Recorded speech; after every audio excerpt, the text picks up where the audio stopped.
Hello and welcome back to the third round of Rilton Cup.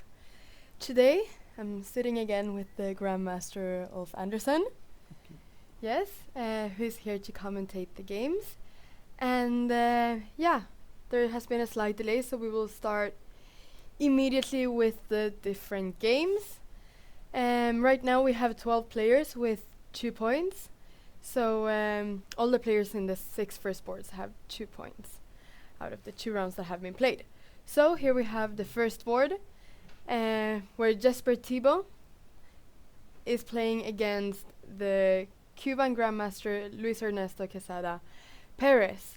And they're both actually the same age. They're both 20 years old. So we are seeing a lot of matches between junior players here.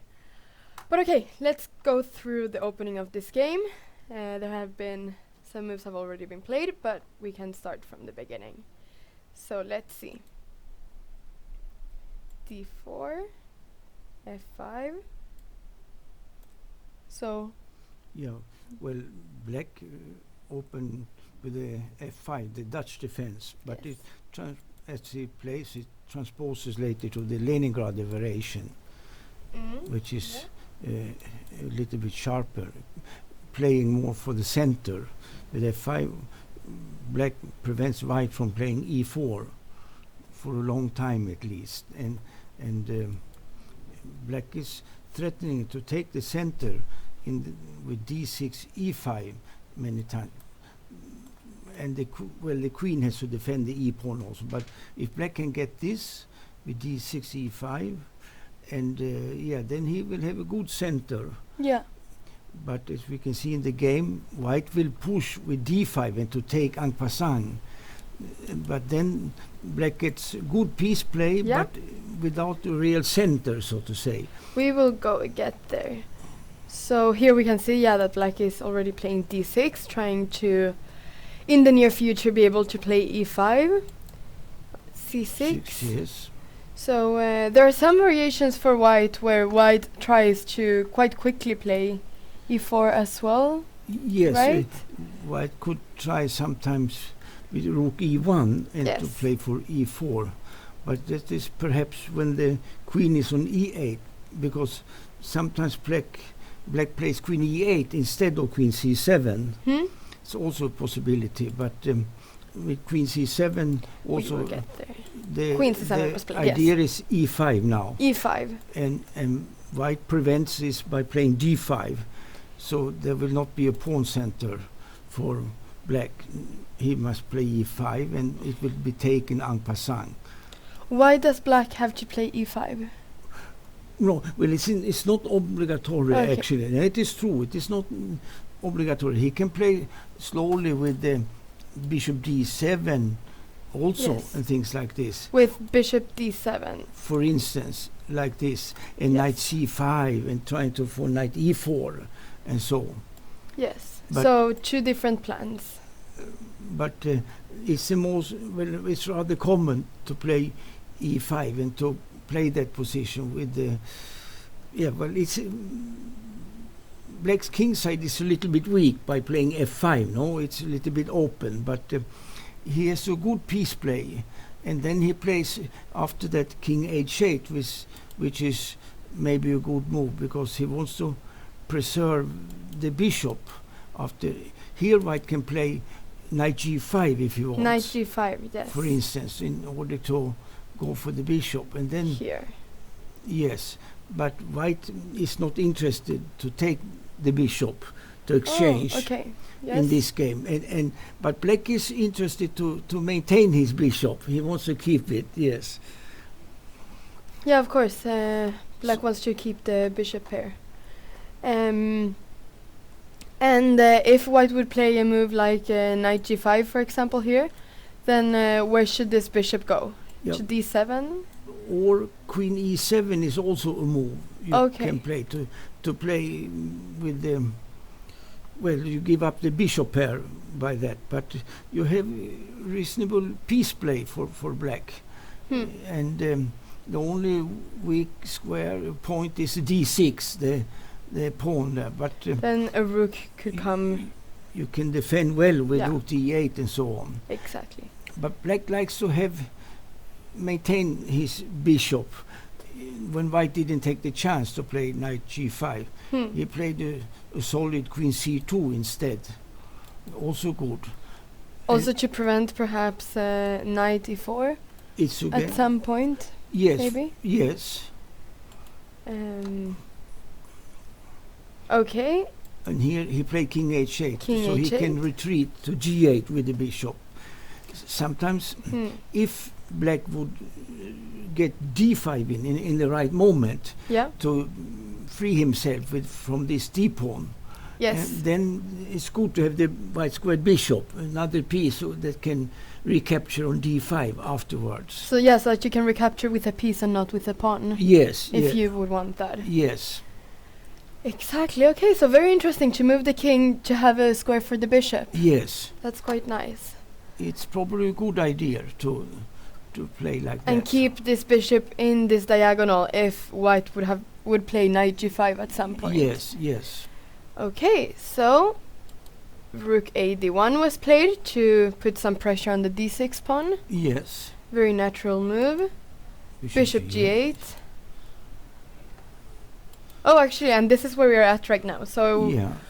Now they will have to maneuver for a while. Maybe white can double on the d line, double the rooks on the d line. yeah, perhaps rook d2 or Rook d2 and rook d1, things like this. yes. Or or if he plays for if he plays for e4, it can be always also that the black king might be weak if white breaks in the center, but it's not sure, because black will probably get this. If they exchange the black squared bishop, black will keep the queen on this diagonal from h8 to a1. It puts the queen then there, so he has good defense for the king by that. Yes. And If something. and he has the majority on the queen side with 4 pawns against 3. Yes. Maybe he can do something on the queen side. Yes. At some point, he could probably do something on the queen side. Yes. And knights, because this knight right here needs to get somewhere, Yeah. probably. So it should come to c5. yes, exactly. Eventually to c5 and to maybe then to, I don't know, e4 or to e6, depending which moves they play. So Yeah. this is. But black can easily move his minor pieces in the position, and that's good. But he doesn't have the center. But white doesn't have much center either. Just No. has the pressure on the d6 is weaker than e2, for instance. Yeah. This is weaker. So maybe one can say that white is slightly better, but I don't know. I'm not sure. This is. It's very playable for black in any cases. Yeah. Yes. No, there is a lot of play left. Yes. It's this is just the opening, of course, and but it seems to be very playable for both sides. So it seems like black. Are we missing some moves? Let's see, because it seems like oh yeah. So rook fe1 was played by Thibaut. Rook fe1 now. Yes. Perhaps to prepare e4 at some point. Yes, I think so. He plays for e4. Yeah, and then the d5 break. d5. Now it came. Yes. It came now here. Yes. Yes. Which is what we were so. I'm wondering if c takes d5 was played, would knight b4 be a move, perhaps? Also a good idea. Good idea. To threaten both the queen Yes. and the pawn to be able to recapture with a knight. Yes, you can recapture with a knight later on d5. Yeah. Not to exchange or to recapture with bishop right away. Maybe to have the knight on d5 and the bishop on g8, a solid position Yeah. for black. Yes. And yes, it is a solid position for black. Definitely, and also if black wanted to keep this bishop on g7, Yes. it would be possible after knight b4 Yes. to Yes. keep the bishop on G7. So let's see what Thibaut decides to do here. We can see him in the live. He's thinking. Okay, so let's move to the next game so that we can go through a few more games today. It would be nice to go through all the first 6 boards. Yes. As they are all the players with 2 points, and we have some Swedish players there as well. That would be really interesting to follow. Yeah. So we will see what Thibaut decides to do. But let's go now to see the opening of the second game. So, board 2 between Frode Erkedal and the Indian player Rathanvel. Yes. So Rathanvel vs. So and I'll mention once again, this is a junior player. He's 18 years old, the Indian player, and they play he's an international master. A sharp game with the Grunfeld Indian. Let's see the Grunfeld. Okay. Yes. So, yes, this was a Grunfeld indeed. E4, very standard. Yes. Grunfeld. This is all theory. Yes. Yeah. Yes. C5 here. Normal. Knight f3. Here, this move, knight f3, to put the knight in Grunfeld. White, it has become popular to play knight to f3 in the Grunfeld, but all the time they played more often with bishop c4 and knight to e2 to keep the center this way.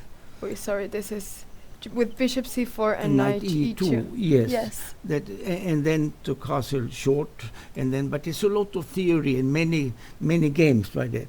But it became popular later on to play with knight f3, another setup, so to say. And knight is normally stands, I think stands better on f3 than on e2 in general. But is the idea with before when White played knight e2, was the idea then to prevent bishop g4 sometimes to be able to play f3? I believe so. Yes. Those were some of the ideas, I believe. Yes. Because after knight f3, then sometimes maybe black can disturb a little bit with bishop g4. Yes. In some variations. Yes. So let's go back. But knight f3 was played, and queen a5, queen d2, castle, rook c1. Yeah, this is a very common setup. This is a very common setup. Yes. In the Grunfeld. Knight d7, d5. Knight f6, e5. White is pushing the pawns. Knight e4. Yeah, this I haven't seen this type of play in this version with the that White can get the pawns on d5 and e5, and then black knight jumping to e4. So this is new for me. I don't think there are so many games with this. Yeah, I've never seen this either actually. No. 2 pawns being pushed so quickly in the center. Yes. For White. Normally it takes more time for the pawns to, at least the e5 pawn to be pushed, I believe. But Queen c2. f5. f5, yes. And of course this would not be such a good idea as it would open up for the bishop. Yes. On the diagonal. Bishop d3. Bishop d3. And b5. Yeah, black is ready to sacrifice a pawn on e4, but then probably the bishop comes out to f5. Exactly. Gets some play from that. Also maybe it can play queen takes a2 maybe also. But castle looks well. Looks good, yeah. Castle was played, yeah. And is black now, do you think that black wants to play c4 now maybe? Maybe that was the idea with this, but forcing White to take on e4 then. Yeah, because now bishop e2 perhaps can be played. Yes. And the knight would get a really nice square on d4, being able to jump to both yes, c6 and well, black is pushing very much the pawns. It's in this, what shall I say, sensitive situation, and it can easily go wrong for black here. It can be positional lost position after a few moves if it doesn't go well, so to say. It's black plays, I believe, risky in this game. Yes. So what is it that black needs to look out for? I think that when he started this business with knight e7 and knight f6 and jumping with the knight to e4, this is for me it is a dubious plan. Yes. I don't know, maybe there is theory about this, I'm not sure. Or some games have been played perhaps or if it's just some aggressive things that the Indian player has prepared or invented, maybe this at the board. A novelty, maybe. Yes. No, actually, we don't know. We cannot say that it's a novelty. This is. I don't like so much. No, but at least something that's not common. Yeah. At least, so we will see if we will see how this develops. We'll see if this becomes popular in the future. If the Indian player can make it popular now. Yes. Here at Rilton Cup. Okay. So and is it in any way dangerous for white, this this queen side majority? I don't think it's so dangerous for white, this the queen side push there for black. It is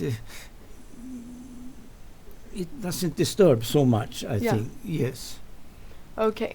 White has a nice center, and the bishop on g7 is blocked there by the pawn on e5. Yeah. And and then or if the idea is to play bishop, maybe bishop b7, is that the idea he has? Perhaps.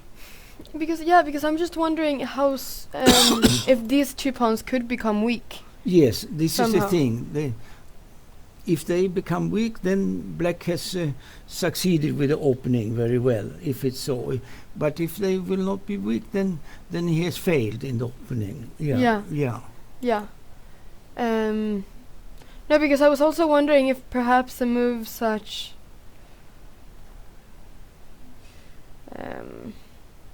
okay, maybe not right now because this, but if somehow something like this could be played, I was wondering something. Okay, but then there would be bishop here. Now I was just wondering if black could play at some point queen c7 and put some pressure on the e5 pawn. Yes. Perhaps after f4. Yes. Somehow, but okay, now the c5 pawn is weak as well. Okay. No, many pawns are hanging here. Yeah, many pawns are hanging. Okay.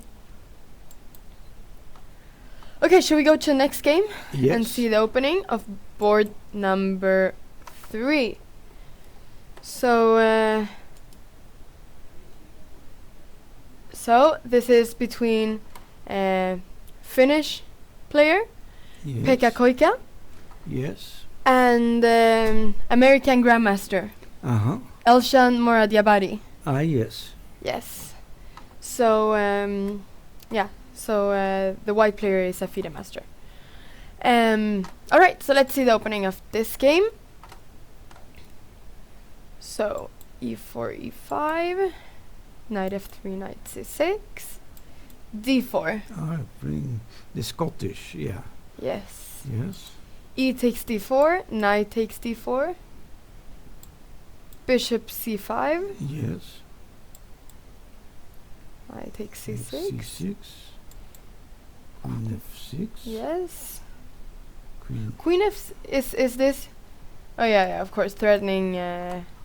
He f2. have to defend f2, and then he can take. And white offers an endgame here, but and black is okay in the endgame also here. This is not inferior for him. No. Is this the most typical move, queen f3? I'm not sure what is the most common here, but Queen F3, that is maybe the most common instead of knight takes C6 is bishop E3. This is also theoretical variation, and then black can proceed with Queen F6, and white plays C3 to defend like this, and then developing the bishop and to make short castle for white, and black also will play for short castle with knight E7 and so on. And yes.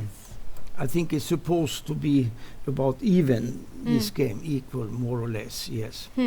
But knight takes E6 it's well, not the most common move, but it has been played, from time to time now also. Entering the endgame after Queen F3. It takes back, so yes. Okay, so black doesn't take on F3 then? Yeah, he could take on F3. He could do that. Yeah, it is not bad at all to take there. But he develops. He develops instead, so... yes. Yeah, so no endgame. Bishop D3. Bishop D3, yes. And long castle. Long castle. It seems good to make long castle here. Queen G3. Bishop D4, yes. And disturbing a bit on C3, yes. Oh, sorry. Yes, sometimes he can perhaps take a pawn there, but otherwise, But black has easy play with the minor pieces, H5 and so on, and the knight can easily come out to E7 later on. But here, I wonder what happens if he plays bishop G5, then he plays H4, yes? Yeah, this is a move that, of course, is very important to analyze, as it's pinning the queen and the rook. But is it H4, which is the... Maybe, or if the... But after H4, what happens if... Takes, and take back on G3. And you can take on D8, let's say. Take here? And takes on F2, I think. Oh no, sorry. You if you want, you can play bishop takes F2, and then you will have equal material in the. Of course. In the endgame here. Of course, because King H1 is not possible because of the mate on H2. Yes. So. I already put a... In this endgame, black is not really worse in this endgame. So we could see... King takes. King takes and then king takes D8. Yes. Black is okay here. Very okay, yes. Yeah, equal pawns as well. And, okay, the rook is quite active on the H-file. Yes. So, but of course, really important to analyze bishop G5. And after, so the queen doesn't have anywhere to go. No, that is a problem, yes. That is a problem, of course. Okay, so this was not what happened. Oh, so H5 has been the last move actually in the game. Yeah. So, but this seems to be able to develop to a very interesting game, a very attacking game, perhaps. Yes. Playing sharp, yeah. Yeah. As we can already see that black is starting to push his pawns on the king side. Yes. And he has his queen side is safe, the king is safe behind all those pawns there. Yeah. And he can try to obtain some squares, maybe if he later on if he can get G5 in and to have squares F4 and E5 for some minor pieces. But if white tries to play for F4 himself, but first the king has to move. Yeah. But then he opens for the king also, and I think it's rather easy play for black in this position. Easy to play with black. Yes. Yeah, and as you said, this bishop on D4 would become quite strong. Yes. If F4 was played. Yes. And But because there is a real threat right now. Now the threat is to play h4. So how does white stop h4? Yeah, I don't know what to do actually against this. Yeah. Yes. Okay, maybe we should. I'm not sure. Okay. Oh, he played h4. He played himself. He played himself h4 to prevent black from playing h4. Maybe that is good. Or maybe it's needed even. I'm not sure. No, because he needs to stop h4 somehow. Yes. So, and okay, now he is threatening bishop g5. Yes. But,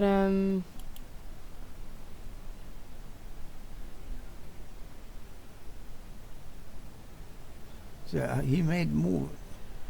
black is playing quite quickly. He already played bishop e5 now. Bishop e5, Was yes. played, yes. Hitting the queen, yes. Bishop e5 was played. And,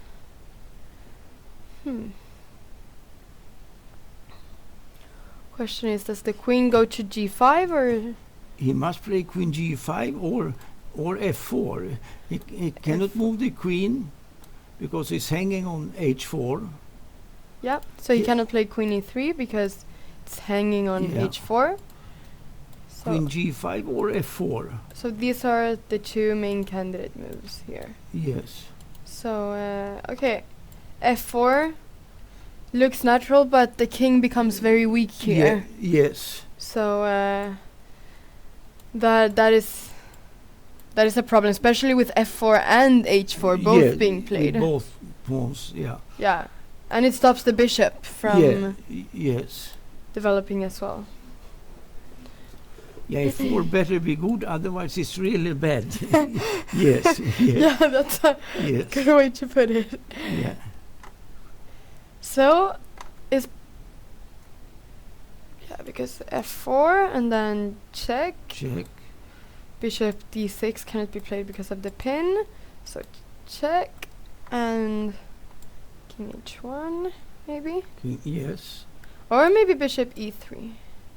Oh no, because then the h4 pawn is hanging once again. But a7 also hanging, but which pawn is more important?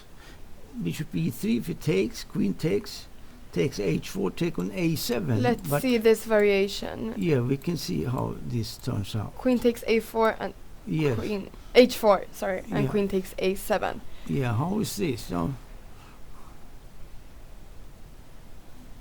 So we can see that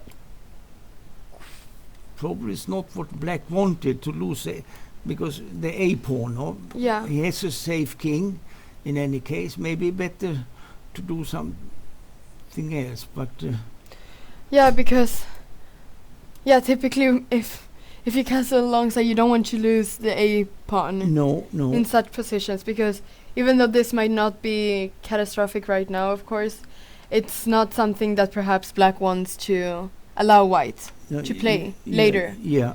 Maybe so, because he will lose this pawn now forever, of course. So maybe this is not what black really wants to do. No.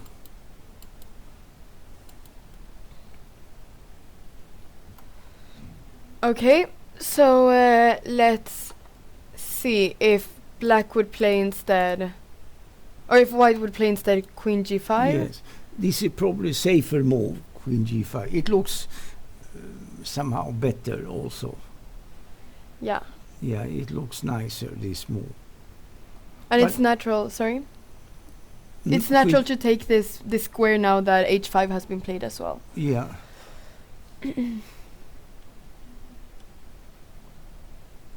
Yes, he plays this. He played queen g5. Yes. Queen g5 was played, and let's see what black should do right now. So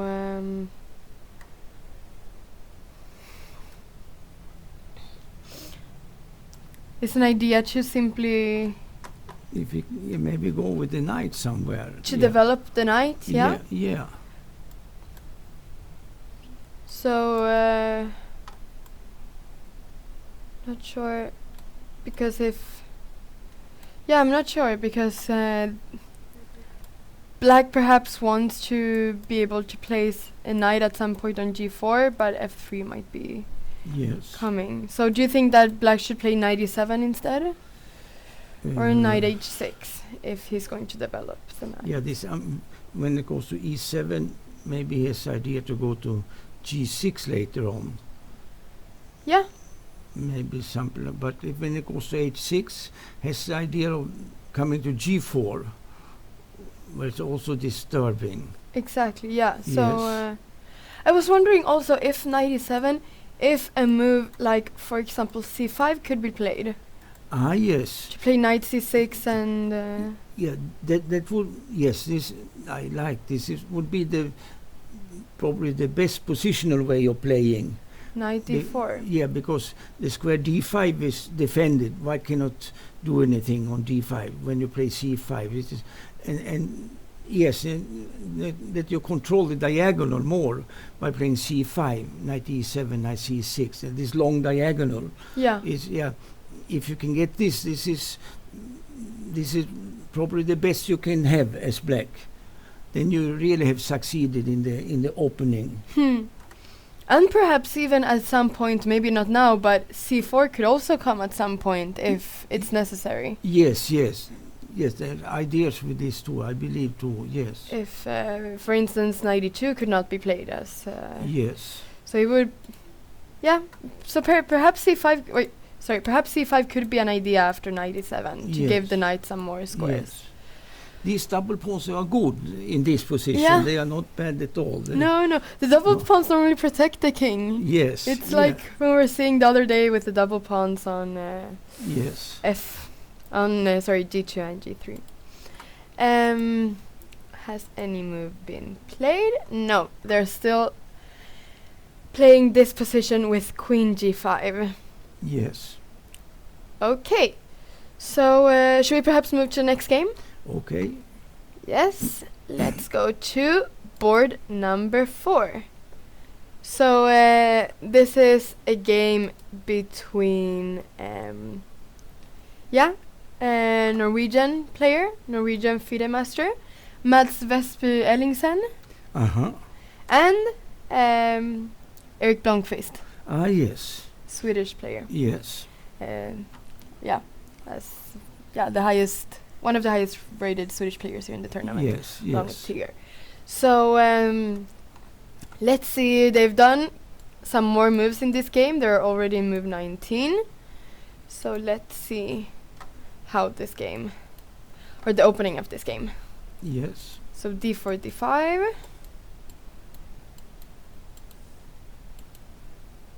Now playing the Slav, and it becomes the classical variation with the d takes c4 and a4 for white. And here, yes, a lot Bishop of play. f5, yes. White will gain the center with will have better center, but black has a very good square on b4 where he can put something, bishop or knight later on.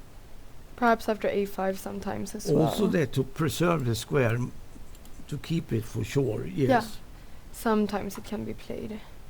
So e3, e6. Yes. Bishop takes c4.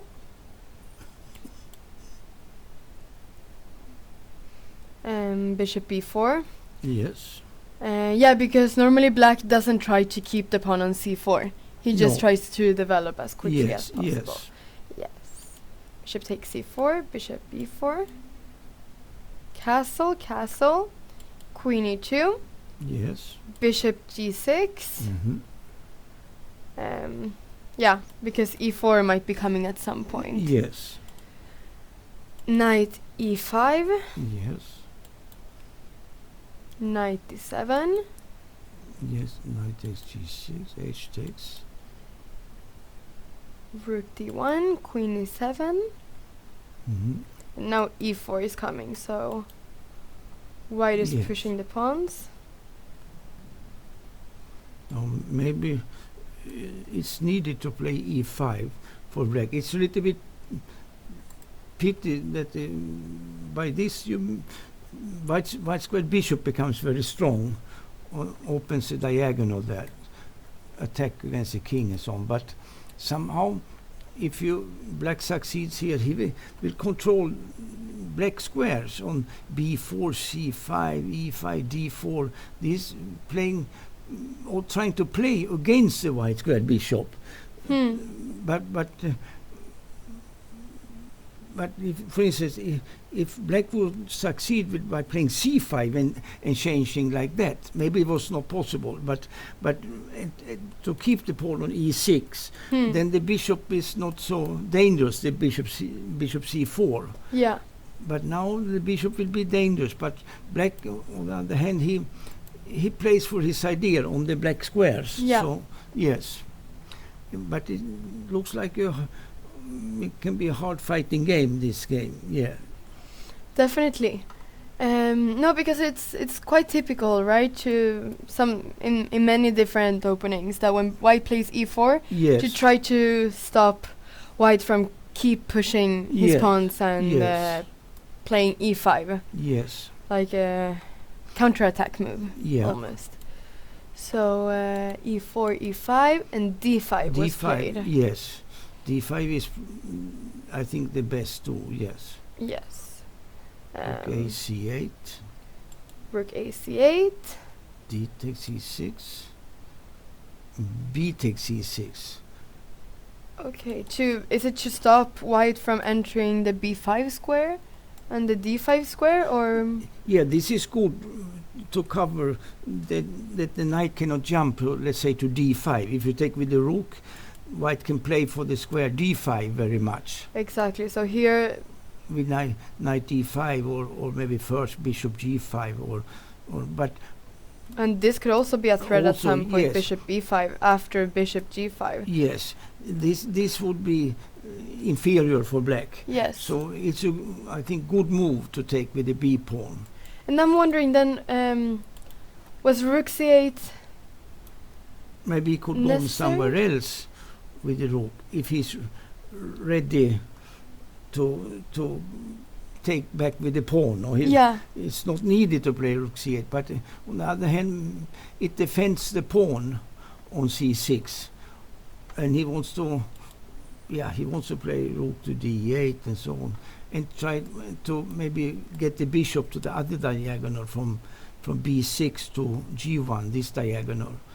Or if he can get a knight that can diagonal. Jump in the position. Here. Because he has a square on d4 where he might get something there. Yeah. This is a very nice square. If he could get a knight here, for example, that would be very good for black. Yes. To get a knight here. It's not very easy, but this is a fantastic square. Yes. As there are no pawns that can push a piece away from this square. So. Okay, so let's see. Rook a c8 was played. Yes. D takes c6, b takes c6, Yes. and knight a2.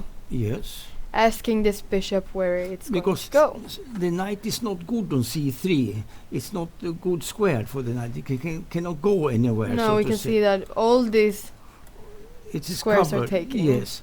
That's why it was very good to play b7 takes c6 by black. And I don't know where the knight should be. One should try to maneuver the knight to which square. I'm not sure which square, but c3 is not the square for the knight. No. It's not the square. No, it looks a bit funny here, but of course it's also asking the bishop where it's supposed to go. Yes. And because maybe white wants to play b4 as well at some point? Yes, why not? And white, normally he wants to maintain the bishop pair in this position, not to exchange, because if for instance, if bishop c5 and I cannot play for later on bishop e3. Now it's maybe even hanging on e4, but if you exchange the black square bishops, then it's probably gaining black, because then maybe knight can jump around and to d4 or so. But the thing is that white has also played a4 and pawns on a4 and e4. It's a bit anti-positional in this moment. Yes. But this is what black is playing for the black squares, actually. Yes, we can see that there are many black squares. Yes. That would be great for black to have control over. So where does this bishop go? Probably to c5. To c5. I think so. Even because if b4, then there is bishop d4. Yes. Very strong. Yes. Bishop there, and then if bishop b2, then of course you can take and the pawn on e4 is hanging, so it's not possible. Yeah. So bishop c5 looks very natural. Yes. Yeah. Should we see? That was what was played. Oh, actually, this is what was played. Bishop c5 and b4 was played. He played b4, yes. And then pushed his pawns. Bishop to d4. Yes, and rook b1. Yes. So rook d8. Is he maybe trying to play some b5 and try to play some knight b4? That could be one idea, yes. Maybe. Because, that's one idea. Because if c5 will be played by black, then white will have a nice majority with there on the queen side with b5 and pawn later on a5 disturbing. Yes. And the bishop is extremely strong on d4, but you need to have something more for black in order to disturb white. Yeah. Otherwise white can play slowly for his queenside majority, trying to take initiative that way. Yeah, and it's also hard for black to attack the f2 point. Yes. As, of course, knight g4 cannot be played, and it's hard to put some pressure on the f2 point as well. But, okay, so let's see what they played. Rook to d8 is normal move. Yeah. And bishop d2, yes. Now it's a question what to do here. He played knight e8. He wants to get to d6 with the knight, and maybe the other knight to f6, for instance, to attack e4. Oh with two knights, yes. Yeah, so doing a little maneuver with the knights to change their places. Yes. Because this knight isn't really doing so much here. It could jump to b6, but f6 seems like a good square for this knight, definitely. Yes. So have they played anything after knight e8? Oh, white played bishop c3, trying to exchange the he offers bishop. Exchanges of bishop, because although he loses his bishop pair, but maybe he was afraid for this plan to disturb with the two knights, so he can free himself by this to exchange this bishop. Black doesn't have so much choice. No. He has to exchange his good bishop for the white bishop, for the white's black squared bishop. Yeah, he cannot really go here. This probably not. Because maybe even a5 or so. But then the bishop will be passive. No. Yeah, it looks very strange. So he should probably exchange the bishop. Yes. And then, if something like this was played, then this knight would perhaps be a bit better, both defending e4, but also maybe for b5. Yes. For b5. He has this idea. If the game becomes more open, let's say, then normally the bishop is stronger than a knight in the position. Yeah. So then maybe he can make that this bishop will be better than black's knight, one of the knights. Yeah. Yeah. Yeah, we can see if this bishop becomes very active. But does black still want to play knight d6 and knight f6? I'm thinking that after knight d6 it's also helping a little bit with the b5 break that perhaps white wants to play. But probably, one knight should go to f6 to attack e4 and to defend the d5 square. Yeah. One of the knights should go there, and then, well, black has slightly worse pawn formation, no? But still the position looks okay for me, the black position. It looks okay. But probably it was needed what white played there to play bishop c3. c5 was played. He played c5. c5 was played. Wow. c5. This was. It is. Yeah. Then here I would like to. No, sorry, c5 was not played. Right away. No, sorry, c5 was not played. In this moment, maybe. No, c5 wasn't. In this moment, maybe he played c5. No, it was probably not played. I think it was just a typo here. Yes. Okay, yeah, I thought that c5 looked a bit strange. Yes, because gives white the majority directly on the queen side. Yeah. No, it was just a typo.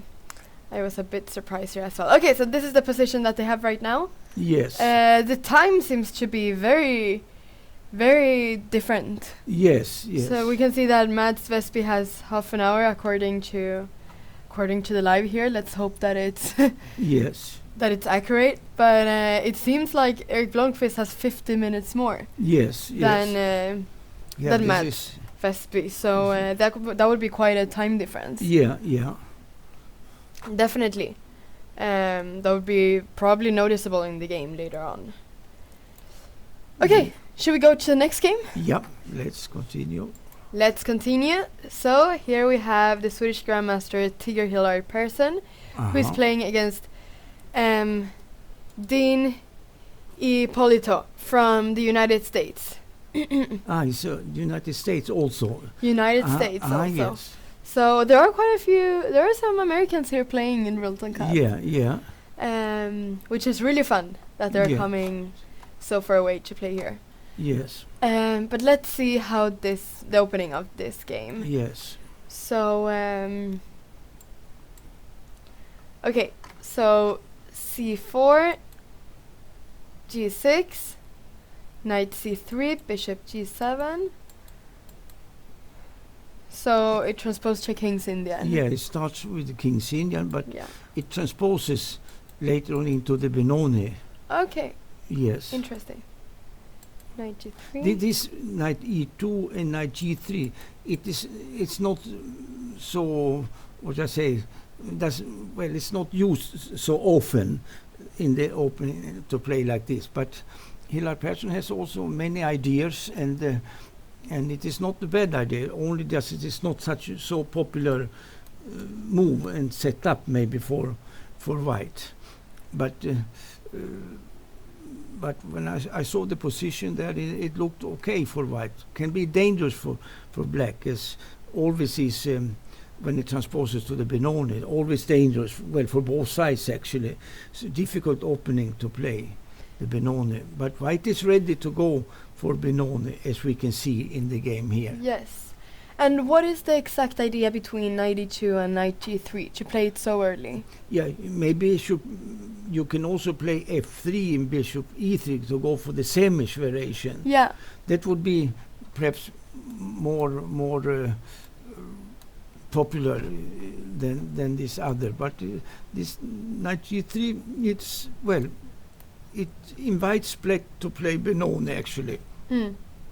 Because if you play c5 and e6 and to break the center, so this will be an interesting game. Yeah, game. Let's see how it continues. So castle, knight g3, and c5. So indeed it's transposing now. Yes. And e6. E6, bishop e2. Yes, and takes. Yes. If e takes d5 by white, then it will be maybe a little bit dull, the game. And that's not the idea of knight e2 to d3. The idea is with c4 takes d5 and have a good center, so to say. Yeah. So black will perhaps play a bit more on the queen side? Yes. And white trying on the king side. Exactly. Yeah. So a6 was played. Yes. Prepare b5. Yes. And a4 to prevent b5. Knight bd7. Yes. Castle, rook e8, Yes. bishop g5. Yeah. h6. h6, Bishop bishop e3. Oh, and h5. h5. Interesting this also. Yeah, there's h6 and h5. Yes. And then idea is maybe sometimes to play h4 to force a knight to h1. But then on the other hand, the knight is not bad on h1 because it will come to f2 later on where it is well placed. But knight h7 is always a type of move that you can play in those positions and open for your bishop diagonal, and then to use the other knight on d7 in play. Try to do some, well, he must try to get b5 in, or c4 and get a knight on c5, and maybe you can come in on d3 or b3. Yes, now there are many arrows. But for instance, c4 in such positions are not so dangerous because the knight is on g3. If it's on f3, then it can jump to d4, and then c4 is dubious. But when the knight is on g3, it can be one idea to have c4 in the right moment and to go forward with the knight and try to get b5 in, all these things. But there are many things, but it is that's one idea, I think, in the position. To play c4, and especially if the knight needs to go to h1. Yes, it takes time to get it in play. But when it comes out again, it's on a good square, f2. And on g3, the good thing is it's defense e4. But that's the only good thing, so to say. And maybe you can get some attack later on by playing f4. But then the bishop should not stay on e3. It has to move the bishop somewhere to get away with the bishop. But right now, the threat is to play h4, and then the pawn on e4 would be hanging. Yes. So is perhaps f3 a move that could be played right now? F3 would be a possible move also. He didn't play f3. No. But f3 is, I think, is a good move also, because then h4 is not dangerous because you have knight h1 and quickly knight f2 come in play quickly. Sorry. And the idea probably for white, he plays the game that in the Benoni many times the white squared bishop of black, the one on c8, is a dubious piece. You don't know where to place it. So if you can exchange that bishop for a knight, you have done pretty well. But with this variation, knight e2, knight g3, he will not have the chance to do that. So Hilla Persson plays for interesting stuff here, I think. Yeah, to stop this bishop from gaining a reasonable square. Yes. Because, as you said, with the knight on f3, then in some variations you can play bishop g4 and exchange the bishop for the knight. Yes. Yeah.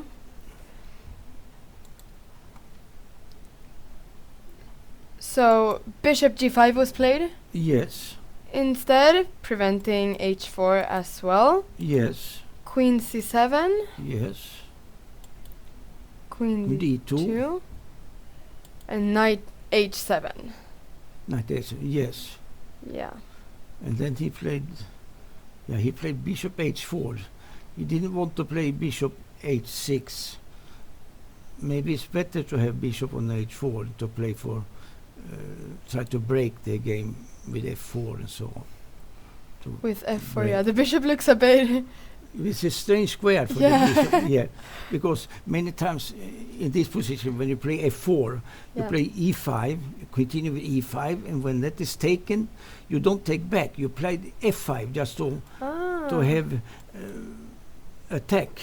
And also if you play f4, f5 just, you give up the square e5 for the knight or the bishop. And that will be good for black, but better for white to have a pawn down, and that black pawn on e5 disturbs black himself. So we can just show this.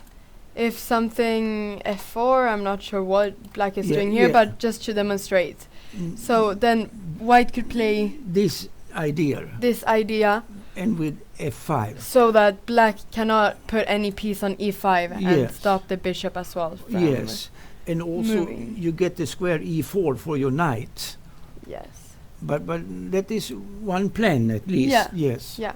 So of course this is not what black needs to do, b6 and rook b8, but it was just to demonstrate this Yeah. plan that white could have, because as you said before, if white would play immediately f5, then this e5 square Yes, it could is become very strong. very strong, very strong. Yeah, and Yes. even bishop maybe could come as well and disturb a little bit the white's position. Yes. So okay, so very interesting. So let's see what happened. So okay, so we are now advancing, but queen d2, knight h7, bishop h4, c4. Yes. So which is what you were talking about before, that now c4 could be a good move, as the knight is on g3.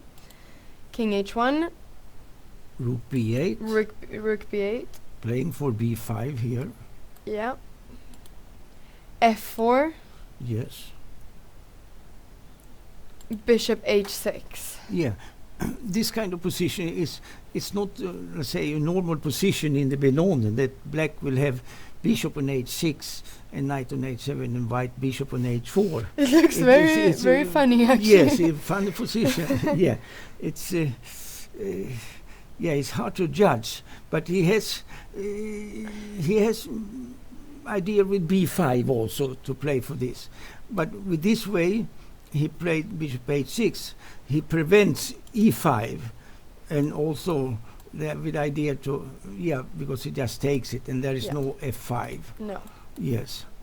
This, and there is no f5. Yes. Because the queen is hanging here. Yes. So so does he want to move the queen then? Yeah, maybe to move the queen somewhere. To c2 perhaps? Yes. Not sure if. Or where? I was thinking on c2, maybe it could at some point have a bit of attack against g6. Yes. After e5 and f5. Yes. Little bit. Yeah, maybe this. Towards the king.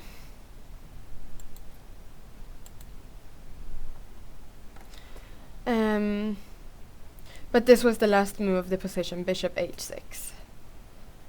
Yeah, maybe queen c2. Maybe he has to do something like this to continue his plan. Yeah, he cannot stay in this this diagonal. It has to be removed, the queen. Yeah. Sooner or later. Yeah, he has to. So better to do it right away. Okay, so then maybe queen c2 could be a move. Or maybe, I don't know if because b5 is coming quite soon. Yes. So here's the little, I mean, if white is going to be attacking in the center on the king side, then black perhaps wants to attack on the queen side. Yes, he should do so.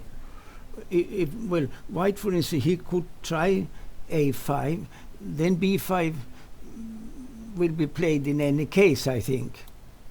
So if a5. Or knight c5, knight b3, I'm not sure, but maybe it's very slow. But if you play b5, you take en passant there. Yeah. Sorry, b5, take. And take with the, let's say, with the rook, yeah. And black will have pressure on b2.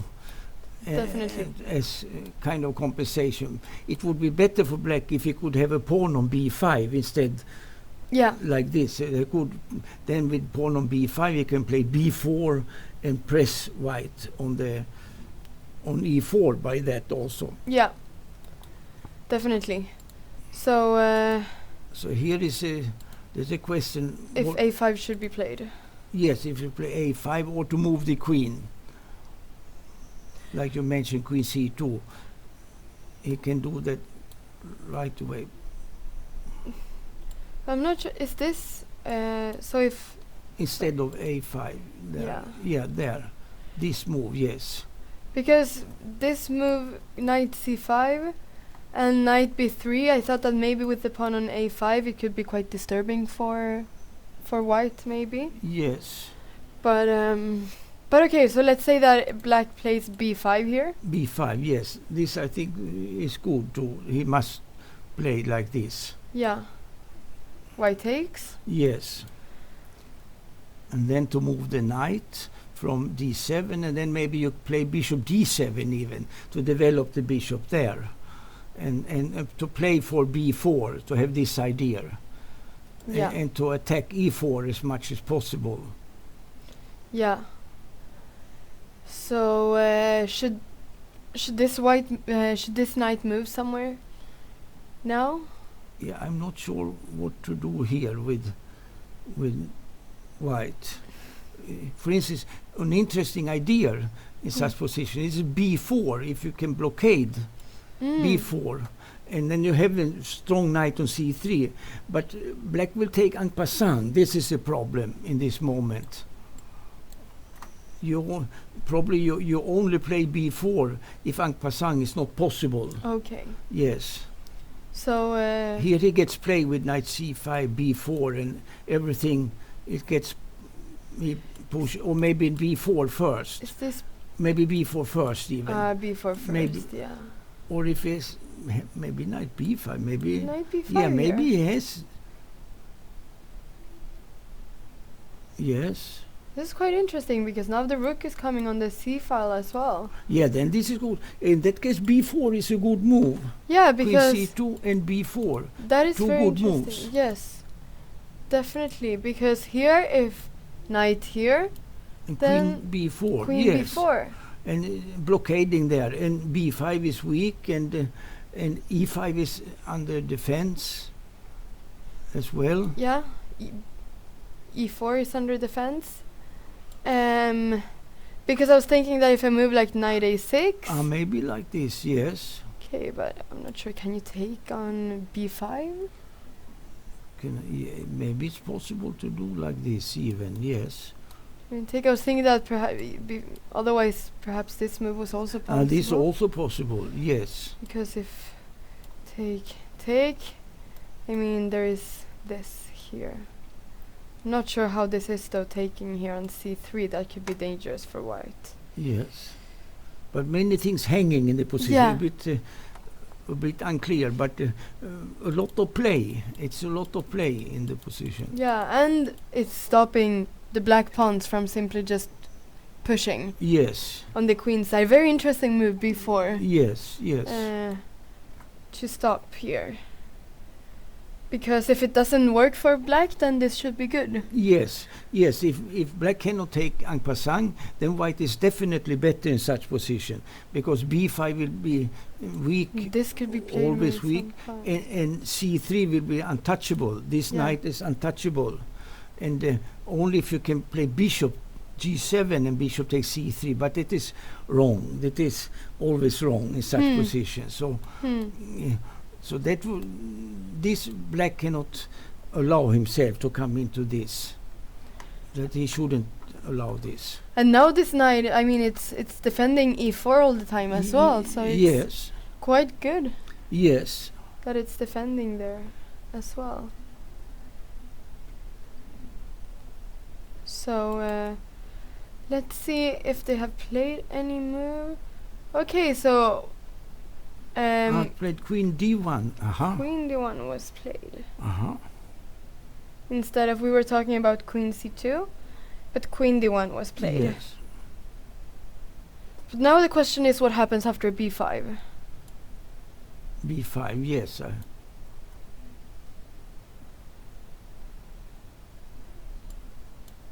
And pawn takes. And 'cause now it's not really. Is b4 possible here?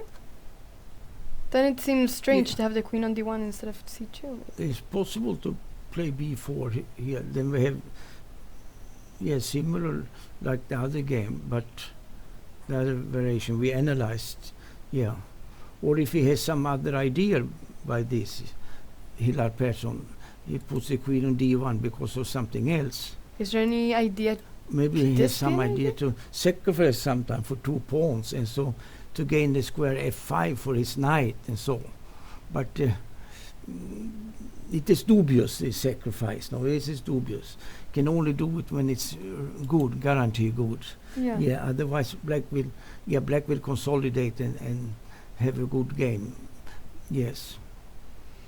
But it's a difficult game, difficult play, I would say, Yeah. For both players, Definitely. We will see if it becomes very tactical soon. Yes. Because this will be sort of, well, there will be a race here between the queen side and the king side. If yes. Because of course white is also preparing a bit of f5 and e5 and f5 like we were talking about before. Maybe that is his idea after b5 takes and maybe e5. Maybe this is his idea. And to keep the queen on this file. If it will be taken on there, then could this be played? Sometimes also d6. Because the queen can't go to d8 as the bishop is here. And the bishop, if the queen goes, okay, perhaps has to go to b6, but then queen knight d5 could be played. Yes. So what to do? Maybe. So it seems dangerous to take on e5 here. It is dangerous, yes. As d6 can be played. So maybe this was the idea with queen d1 as well. Yes. That can be good. Queen d1 also, yes. Sure, if can b4 be played here? If b4, then knight e4. Knight e4, yes. And then it's forcing black to do something about the d6 pawn. Then he must take on e5, and you just play, I suppose you play f5 then. Yeah. Or if maybe it's possible even better moves with him. Then comes the sacrifices come into account also. They are on h5. There are many things for black to count here. Yeah. Yes. Very complicated position. Yeah, very complicated. Yeah. Perhaps f5 Play here. like this. Play something like this. Yeah, difficult game, to play. I think difficult.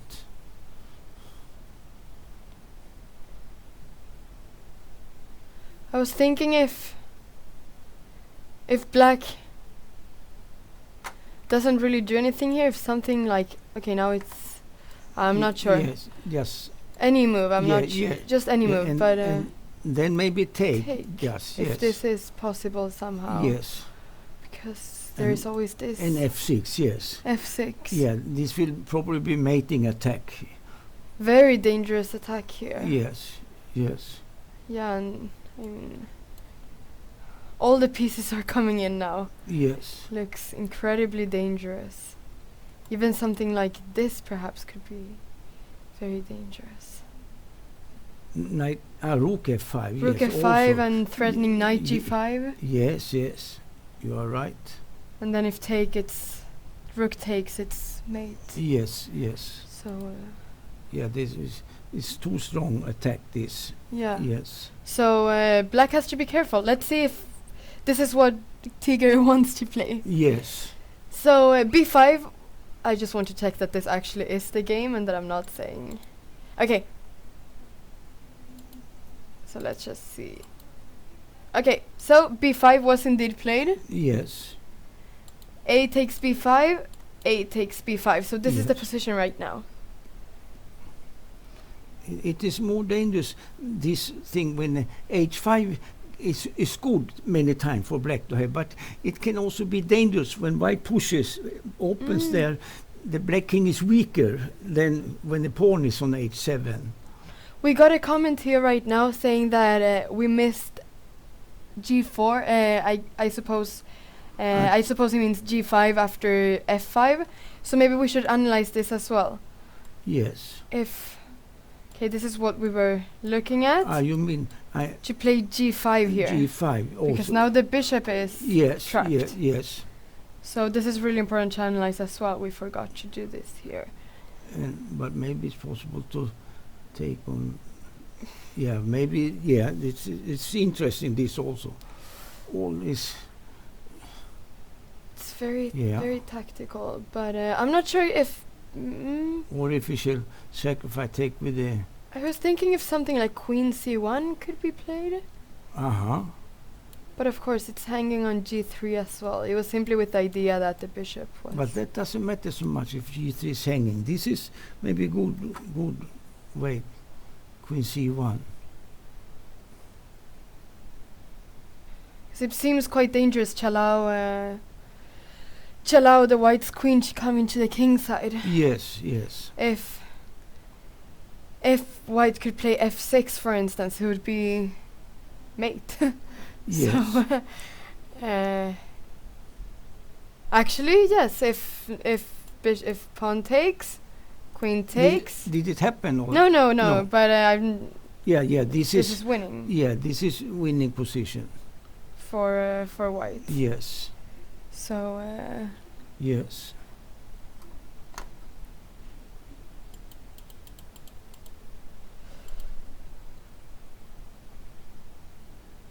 So this is the position still. So maybe that is possible after G5. Yeah. We just This and this. Yes.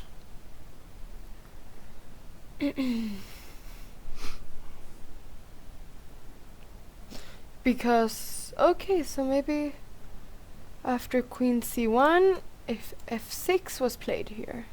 Then we take on H5 with the knight Of can course. take. And then this is not. Bishop goes back. Bishop goes back, and it's just really good for white. Yes, I think.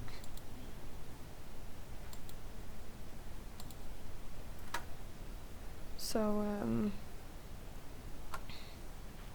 and right now we're threatening the G5 pawn as well. Yeah. So black has to do something. Yes. Yeah, this is not easy. There are too many dangerous things in this position. Yeah. Definitely. Okay, but always really good that it's always really good when people say in the chat when they recommend moves for us to analyze. Yes. Because sometimes we can miss some moves, and then it's really good that someone intervenes in the chat. So, okay, so this is still the position. Yes. So, maybe should we take a little break now, a 5-minute break? Okay, yes. And then we will go be back to the games? Yes, we Yes. will be back, yeah. Okay, so we will be back soon.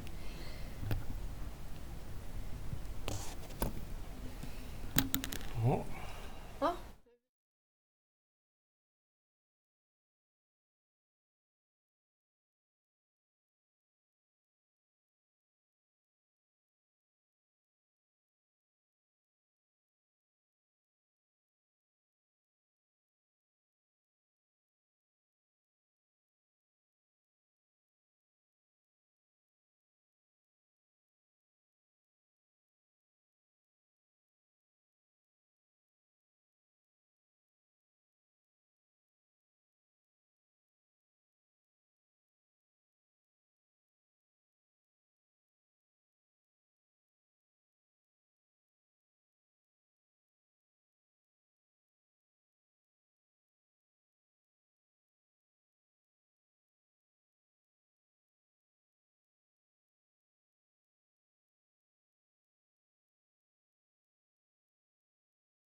We are back now from the break, and we will continue watching some of the games, especially because now we can see that several things have happened in the different games that we were analyzing before. So let's start once again. Let's go back to board 1 and see how it's looking for Thibaut, for Jesper Thibaut. So we left off. This game, yeah. Yeah, exactly, the first game that we watched. Oh, so yeah. Yeah. So I think we left off at d5. D5, yes. C takes. D5. Seems to be some technical problems. yes. Oh, it's closed. Can I buy the mic? Of course, we are just going to fix some technical problems, and we will continue watching the game. At least you can see the players playing right now on the live TV. So let's fix this.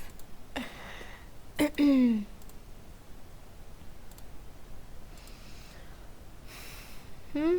can see that both players have around the same time right now, so around 30 minutes each. Let's get back to the game. Okay, here we have the game. Great. So d5 was the last position that we saw in the game, and this is when we're talking about how perhaps knight b4 could be played. Yes, that is, yeah, your proposal there is good, knight b4. Yes. Nice, and then... Yes, so I just wanted to make sure that it was played, but yes, it was played. Knight b4 was played. Yes. Queen c1. c1, yes. Takes. Knight h4. Knight h4. Oh, okay. To put some pressure with the bishop. It threatens to take there on d5, to take into, because the queen is hanging on c7. Yes, exactly. Yes. So it's threatening to take,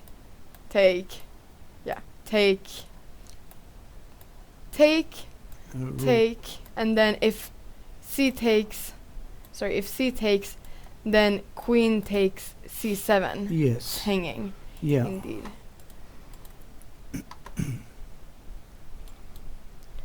So he took on c3. Yeah. Bishop takes. Rook e8. Okay. Is this perhaps to stop e4 as well? No, it's better not to play for e4 now.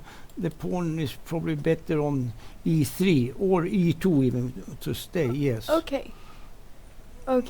But then the white rooks would be slightly better on c1 and d1, not on e1 now. The rook on e1 doesn't do anything special.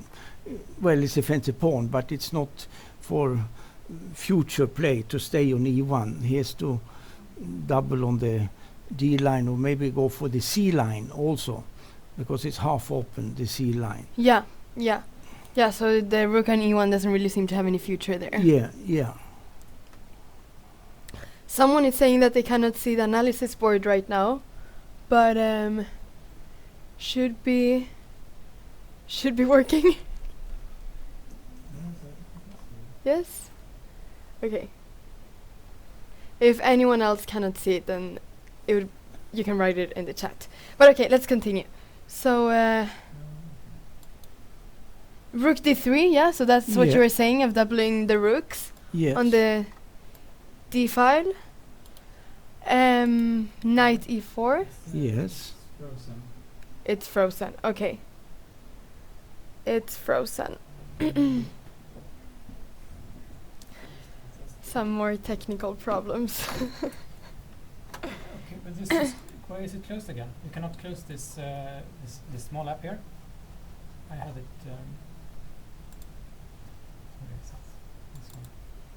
This one cannot be closed. Okay.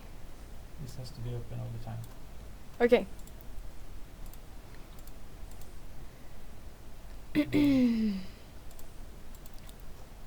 So hopefully we will not have any more technical problems. But it's good that Yeah, so it's stuck on d5, so we will just show the analysis very quickly that we have been talking about now. Ah, yes. Okay, so yeah, all right. So d5, we can go back to d5. So this is probably the last thing that the viewers could see. Yes.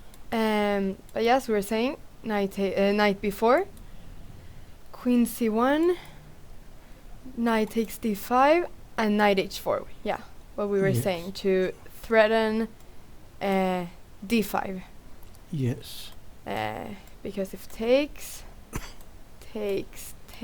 then rook takes, and then c takes d5 is not possible because queen takes c7.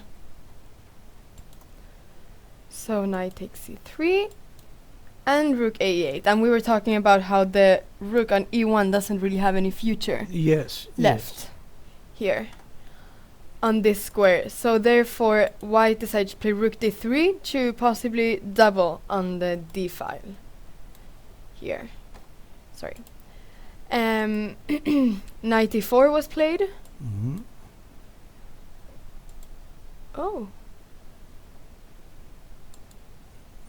Oh, queen h6, yeah. Ah, we threatens mate. Knight takes g6 mate. That's very nice.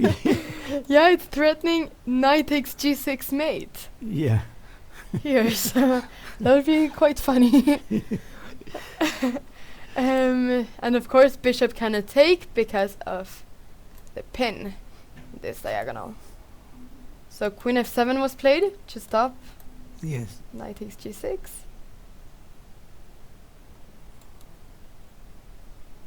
And bishop takes e4 was played. Yes. Must take with the pawn, because if rook takes on e4, you can take on g7 and takes, queen takes, and knight takes g6 check, and the rook is hanging on f8. A little trick in the position. Little tactical trick in the position, yes. So important that he took with the f-pawn and not with the rook. Yes. And was it necessary for white to exchange this knight? Yeah, it's a bit strange to change the bishop for the knight, but Yeah. I think it's needed in this moment. It's needed because when he must take with the pawn, then the knight later on, the knight coming to g2 e3 maybe, well, it's a good square for the knight later on. Yeah. And but black has a majority on the queen side. This is white has to be careful with this. Yes. Especially maybe later on in endgames. Yes, in the endgame, yes. Yeah. White needs to be careful. So bishop takes g7 was played. Queen takes g7. Take. So we are already entering an endgame. Yes. Rook d7 check Rook f7 needs to be played to protect the b7 pawn. and rook to d1. And rook f to e7. Okay. Rook f e7 to open for the bishop. Just Yes, to open for the bishop here. you want to put it perhaps on d5 or so. Yeah, Yes. to block the d rook from entering the 7th rank. Yeah. And now we see the plan that you were talking about with knight g2. Knight should come. And I'm black plays for the majority. He plays a5. a5. He played. Yes. And yeah. Starting to play for the majority. Yes. But it's a position where white should preserve, I think, at least one rook. No, he must preserve in the position. Rook and knight. Playing against rook and bishop.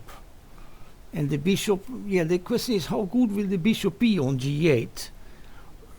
because the knight is very strong on e3, but the best would be if white could have the king on e3. That would be ideal. King on e3 and knight on c3, let's say, in this moment. But knight on e3, it is not bad either. And it's also preventing black from playing bishop d5, of course. Yes. Is this... Does black want to play a4 at some point to open up for the bishop? Yes, I think that is his idea, to open for the bishop. And the bishop is good then. It's good. Because then the bishop would get the whole diagonal. So perhaps this was the idea with a5, to play a4 and open up for the bishop. Yeah. So no more move was played. Was it... Is he played any? Let's see, I'm just going to check that he hasn't played anything. Oh, rook d2. Rook d2 Yes. was played. Rook d2. To stop a4. Yes. So then the a2 pawn would be defended by the rook.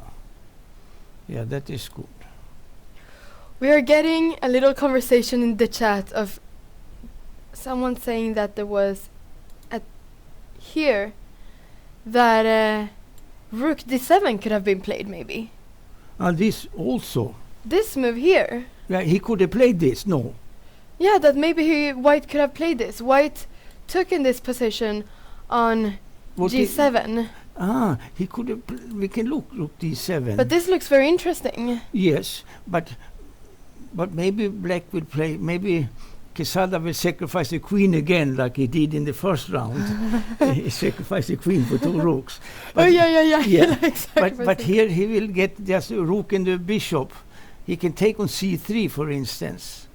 Okay, because just to clarify that, queen cannot take on d7 because of knight g6 mate. Yes. Once again, but maybe, But maybe still this is the best. And rook takes f7, and bishop takes f7, otherwise it's mate.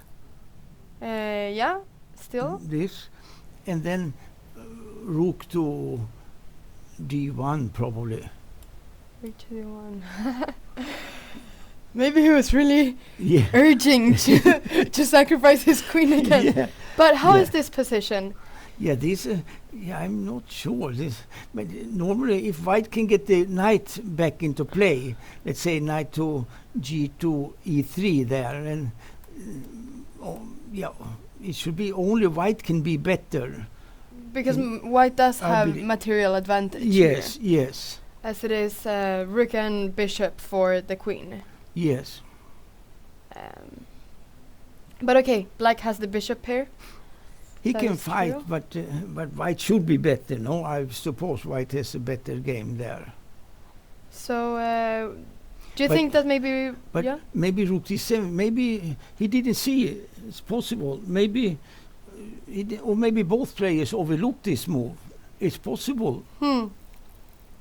It's not so easy to see this trick. Yeah. It's a very nice move. Yes. Perhaps it was a missed opportunity here. I'm thinking if I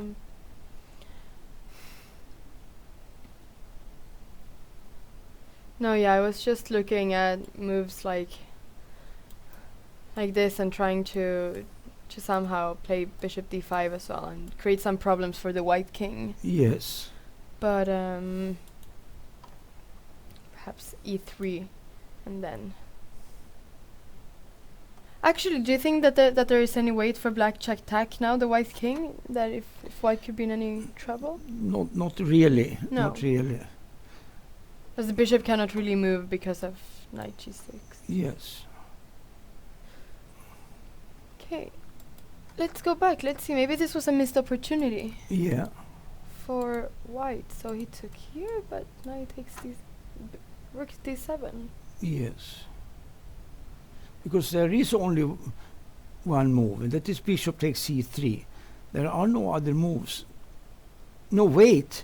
I'm sorry. Is it hanging on f2? It's hanging on f2. It's hanging on f2. You take there, and then you take the bishop on c3. But then there is the check And again, here. again, yes. There is a check there again. And then And the bishop is hanging on g7. now, yeah, it threatens. Yeah, it is true. So it's only if somehow Yeah, it's not It's not possible to possible. play this. Yes. doesn't seem to be possible to play this. Yeah, this would. King h1 wins there. Or wait, no, wait, I'm wrong. Queen takes e1 and bishop. No, queen takes e1 and bishop takes h6. So you can play. Ah, This must take yes. and bishop takes h6 and black wins. And Yeah, black wins. yeah. So Rook d7 was not possible. rook d7 was not possible, but very important to see this move. Because rook d7 can be like a shock, no? Yeah. But then queen f2, queen e1, and it's refuted. Yes, Yeah. right away. It's right away. So Yeah. this is just winning for Yeah, yeah. black wins a rook in this variation. In a bullet game, rook d7 is very strong, probably. Okay, but both players probably saw this. Yes, yes, I believe. that it didn't work, but it was Yeah. really good that we analyzed Yes. rook d7. Yes. Okay, let's see where this game is heading, because they have played several moves, and as you can see, the position here looks very different from what we're analyzing. So, bishop takes g7 was played, queen takes, and as we saw, this was played. Rook d2, bishop d5. Yes. So before white had time to play knight e3. Yes.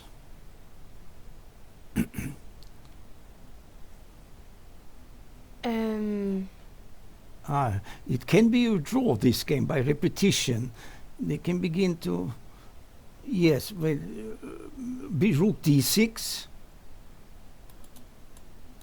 and rook e6 here. And now if rook d7 check, you go back. It can be repetition, for a repetition. draw, yes. But maybe white can take Maybe take also. the rook. Yes. Yes, he can take there. And then, Yeah, how to take back. because This is if rook takes, then Then- maybe there is knight yeah. f4. But If yes, if bishop takes in play, knight. Yeah, where? Yeah, I'm not sure now. What is? what the best? But white has to look out for the queen side, that because black has a good majority there. Yeah, It could be dangerous. Yeah. yeah. So question is, would black want to have a position like this? I'm not sure. Just wondering if, for example, something like this, maybe the rook should be on Here, d6. white. instead. Yeah, this should be equal, or maybe slightly better for white. But black, he should try it. Probably should preserve the bishop if he wants to have chances. So bishop takes. Yes, yes.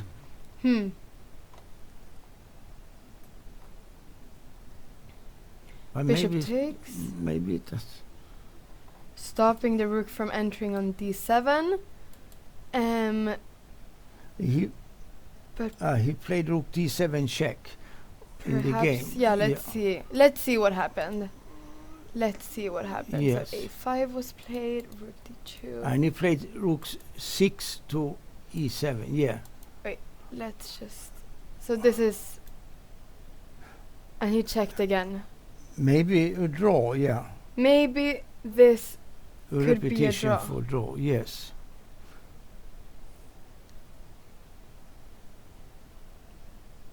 Yeah. Maybe this could be a draw. Yes. Because it makes more sense to exchange the rook in this position than on Yeah. e7 Yes. to allow for some knight Yeah. to come in. So it makes more sense if white wants to exchange the rook to exchange it on e6 instead of e7. Yes, yes. Yep. Yes. So we will see if this ends in a draw. Yeah, it Then. looks like it's going to be a draw, yeah. Yeah, it does if white doesn't exchange rooks now. All right, so let's go to the board number 2 Yes. that we were looking at between Frode Urkedal and Rathanville vs. So let's see where we were at. So we saw this and castle. I think it was castle. That was our last move. Yes, yes. Um, And you played e6. E6. Yeah, well, d6 is it's an obligation to play d6. Protected pass pawn. Yeah, you cannot have it better than... No. Yeah. It's the dream to have a, Yeah, a yes. protected pass pawn. Yes. So d6 was played. Rook b8. Now he took on e4. Because now the bishop cannot enter on f5. Yes. Takes. He wants to take on f3, but it is still not. Bishop b7. Queen g4. He took on a2 first. Yeah, he took on a2 first. Can see that many pawns are hanging here. c5 pawn is hanging. e5 pawn is hanging if Yes. take on f3. So many pawns are hanging in this position. Yes. But he played rook a1. This is probably a good, nice move, yes. a7 pawn is hanging. Yeah, the queen Yeah. must move, but he took on f3 instead of moving the queen here. And yeah. Took on f3. And pawn takes. Pawn takes, of course, because the queen is hanging. So pawn And takes. Queen d5. Queen and d5, yeah. f4, yeah. f4, protecting all the pawns in the Yes. center. Yes. Yeah, this should be good for white, I think. But okay, the white squared bishop is doing more than the black squared bishop. White's bishop is doing more than the black Yes. bishop. Yeah. But both the bishops are well. The white bishop is defending well and disturbing maybe the pawns on the queen side, but the black bishop on g7 is just locked up there. Yeah. Yeah. Could an idea maybe be... Okay, no, of course, not now. So now black needs to protect the a7 pawn. Yes. Yeah, what to do now? If he can do something with the queen side pawns, but I don't believe he can do so much with them. But that should be the only way to get some counterplay, if you can use them to push them somehow. But I don't see how. Also, the e6 pawn is weak, and the Yeah. queen doesn't have so many places to go Yes. to protect it. For instance, Yeah.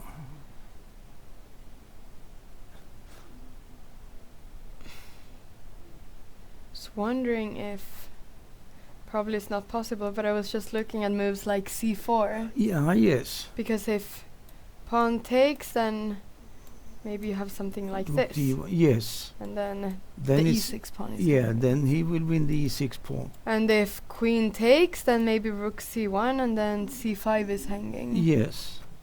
Yeah, that looks like a good idea. Seems good. Then white has a good advantage, I suppose. Yeah, good clear advantage. But it's hard to prevent both c4 and protect a7 at the same time now for black. What he has to It's difficult for black to protect both a7 and c4. Yes, yes. Yeah, that is true. This is. Yeah, what can he do here?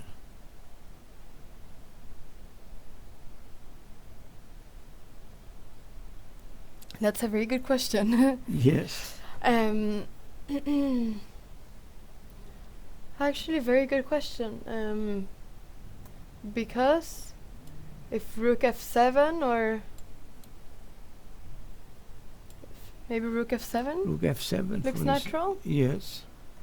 Also to stop, so it's not a check at least when you take on e6 if you manage to take it. Yes. But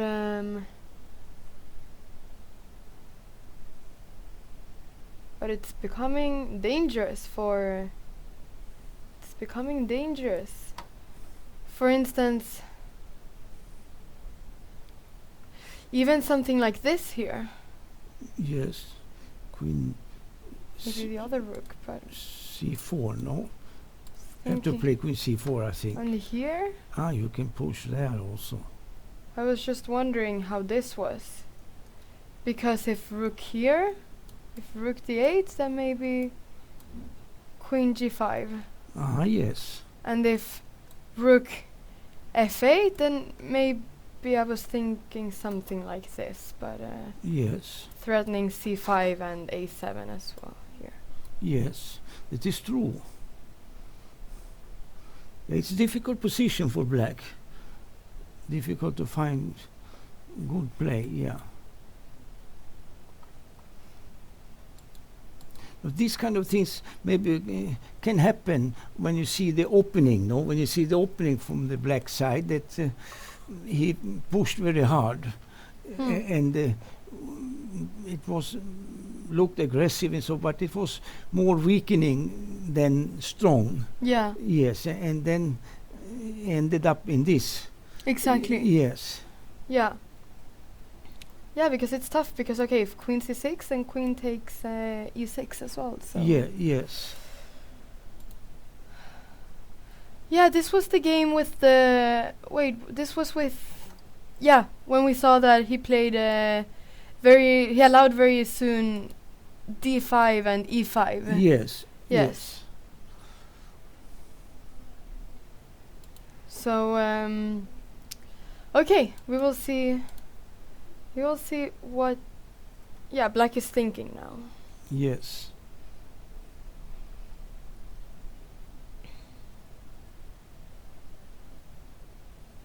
Yeah. Do you have any ideas here for black? No, no idea at all.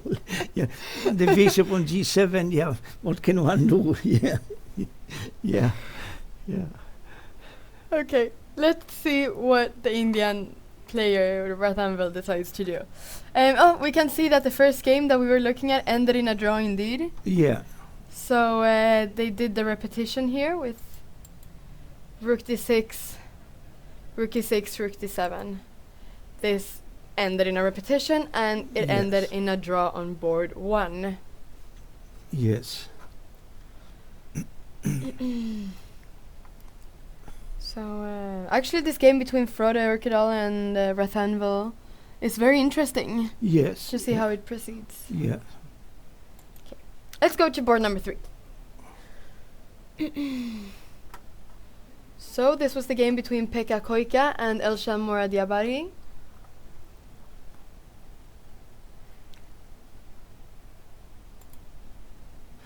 Yes, it was this position. It became endgame after queen g5, yes. Yes, we saw queen g5, that was the last move. Yes. He took, no, c5. c5 he played, yes. It's good. We were talking about this plan perhaps with Yes. the knight developing through those squares. Bishop e3. Now he took on g5. H takes. And bishop d4. Wait, sorry. Bishop d4. Yep. Protecting. Takes. 5 pawn, yes, takes. Takes, pawn takes. Knight e2. Knight e7. Also all normal. Knight f4. Yeah, why not? Knight f4. And bishop d7, keeping the bishop. Yeah, keeping the bishop. Perhaps also wanting Not sure if black wants to do that, to place himself on this diagonal, but at least keeping the bishop. Yeah. Bishop e2, h4. Yeah, the h5 pawn is threatened, so h4. Look, a d1, yes. It's c5, yeah. Yeah, black has a majority on the queen side and white has majority on the king side here.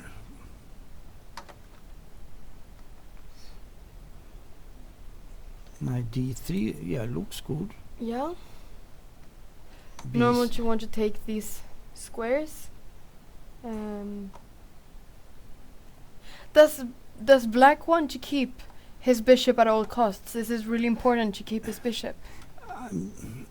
I don't know actually how important it is. It depends what, yeah, with the pawn formations, what will occur then. I don't know. It's too early for me to say Yeah. what I believe, yes. We will see if it's important or not. B6. B6. Maybe if black doesn't keep his bishop, if the bishop was able to be placed on g4, it could cause a little bit of problems. Yes. Or at least disturb a little bit the black's position. So b4. B4, yes. And now it's not possible to play c4. This is important because of knight e5, no?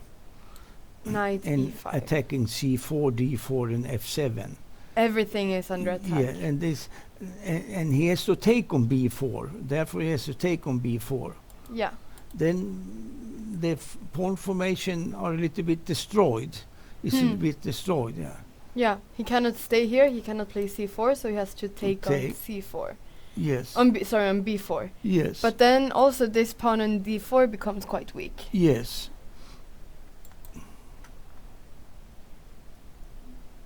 Knight takes b4. Bishop e6. That is good.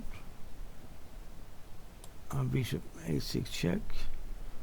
Okay, so entering the white squares. Yes. King C2. c7. And rook d2. Yeah, he wants to double probably on the d line. Yeah. Well, knight c6. Knight c6 is good, yes. I have a question. Yes. Here was a move like this possible? Uh-huh. Simply, maybe it's a bit anti-positional because you want to, because this is an isolated pawn and you want to perhaps try to. I have to win take it. But my idea was that after take, play rook c1. this, yes. And maybe see if the black king is a bit weak. Yeah, this is interesting play. This is really interesting. Because black cannot really defend the c3 pawn.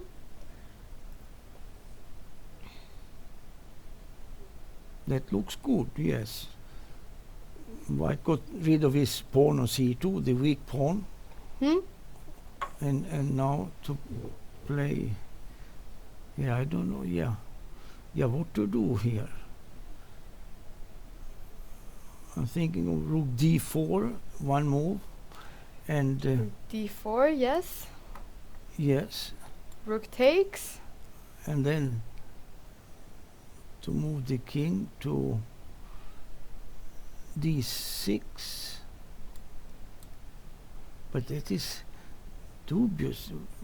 Yeah, it is dangerous somehow. Yeah, the king looks a bit funny on d6. Yeah, yes. So not sure if play something like knight d3 or if you want to play where the okay, the pawn is hanging on. Okay. Okay, you can always play rook d3, but I'm not sure if. Yeah, or maybe if one goes back to b8, there's also another possibility. But It's a little bit passive then, no? Better if I can have the king in the center, but maybe it's not possible to keep the king there. Otherwise, after rook takes c3, king b8 is one move. King also. b8 is another possibility. But I don't know. Maybe this is safer to play like that, and then to try to take the e4 pawn just. Yes, I was looking if to see if, but perhaps wanted to see if something like this Maybe was like possible yes. here. Simply just sacrificing a pawn but trying to get activity on the C file. Yes. Yeah, it should be taken on d5 with the knight and then with the rook, I think. Yeah, of course. Yeah, because I was thinking that if bishop takes, then you need to protect on c8, and then perhaps this could be a bit dangerous. Yes. But of course you have to take with the rook. Yes, I take with the rook, I think, Here. on d5 there. Maybe this is alright then. Yeah. Yeah, black is good here. Yeah. Black is good. Black is good here. 1, 2, 5, 1, 2, 3, 4. Yeah. Black is a pawn up, and white probably doesn't have enough compensation. Yes. For okay. Interesting. Yes.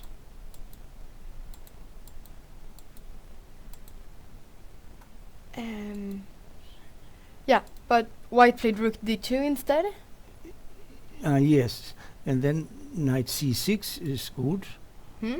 a3 is probably good also, I think. Let's see if any more moves have been played, and h3 was played here. Yes. Trying to open up for the rook. Yes. The h file. Yeah. Yeah, this looks all right too. It's all right. And white, I suppose white doesn't want to open up. No. For the rook. So g3. Maybe g3. But then White can jump also. Yes. But okay, maybe f3 simply. Or f4. then maybe knight. Maybe not g4 also. Yeah, then it becomes a bit complicated again there. I wonder if black can play it in a more simple way to have after h3, g3. If he can play. I had no other idea here. If I play rook h5, then always f4, no? And you defend the pawn there, and also allow the rook to perhaps stop h2 at some yeah. Yeah. Yeah, the question if h3 is so fantastic or not. Maybe he can play something else in h3, but he did this, yeah. We played this move.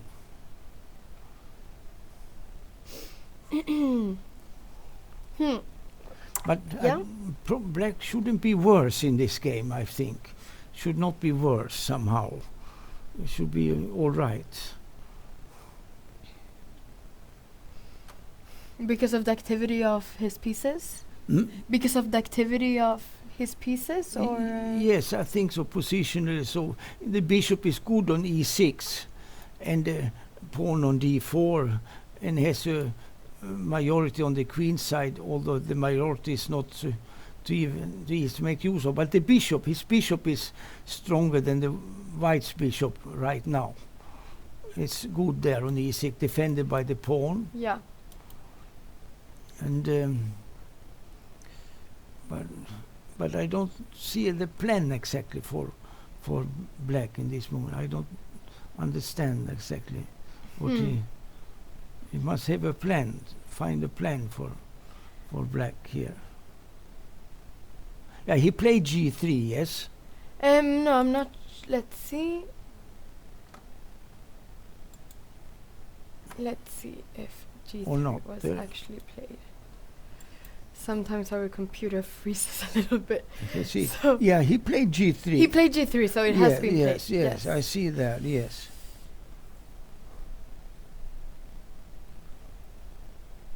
Yeah, so I was wondering, so how do you think that black should proceed here? Is this a plan, or is it perhaps after f3? I think if the knight could jump to c4, maybe. Not sure. Yeah, but I'm not sure either, Anna, what to do here. Yeah, I'm looking, but I don't see the plan exactly for, because white has the pawns are good on the king side for white. They're standing well, keeping the pieces out there. Okay, I have an idea. Yeah. Let's see. So if knight e5, Yes. we said f3, Yes. and if now rook h5 Ah, yes. and attacking g5, Yeah, that could be possible. Yes. forcing. Okay, yeah. Yeah, it threatens to take on g5. If f4, then rook takes g3, and Yeah. king h2, rook g2 check, Exactly. and it's okay for black.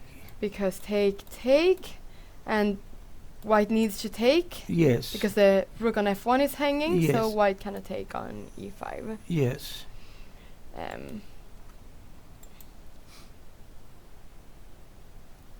Okay, but and the same. Let's just. I feel like this is a bit complicated. So if it's white's, I don't know. Let's just show this. So rook take, and is it the same if king h1? h1, then Oh, then it's not threatening the rook, of No, course. Then then the knight can move. yeah, the knight goes away. Then this, and now the rook is hanging here, so white cannot take the knight on e5. And then he must take on g2, and then knight c6 perhaps, or knight d7. Knight c6, yes. It's a pawn more. It's a a pawn more, yes. Yeah, that is good for black then. Yeah. So what do you think about rook h5? Yeah, that could be good. The idea was that after f4, then now the knight is on e5, Yes. and now perhaps knight g4 could be played Yes. to disturb a little bit. Entering e3 perhaps, or not sure if h2 could be played at Yes. some point. Actually, yeah, if h2, I wanted to disturb a bit on g3. Yeah. I don't see what white can do. This is dangerous. Yeah, knight is disturbing on g4 here. Yes. Knight is very strong on g4, as Ye- f3 cannot be played anymore. Yes.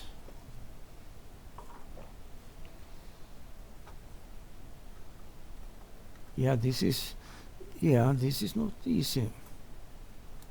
So, not sure. Yeah. This could be a possibility for black. Yes.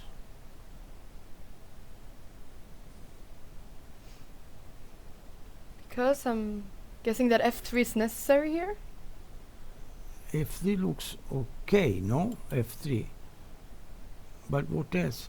F4 comes knight g4 immediately. Yeah. So, very similar to the last position, just that Yeah, the rook is yeah, on h8 yes. instead.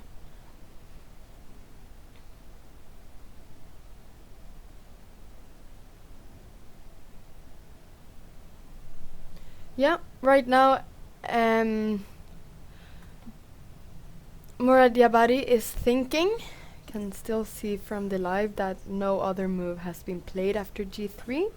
Yes. So we will see what he decides to play. If he decides to go for something similar to this. Knight e5. He played h2 check. He played h2 check. Okay. King h1. King h1. And bishop h3. He went for this instead. Hitting the rook. Bishop h3. Yes.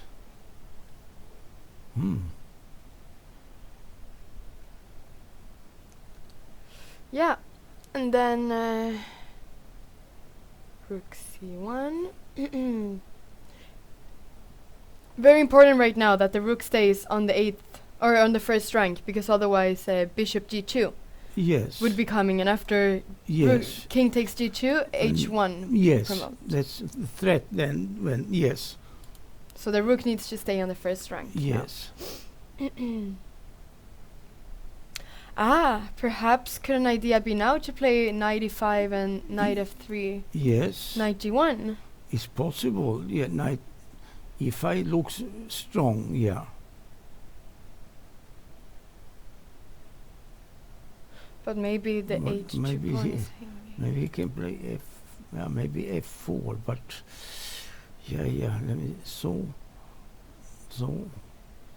We can see here knight e5. knight e5. Oh yeah, so he cannot take on h2 because then knight f3 comes Yes. with a fork So on king and the rook. and f4. F4. And then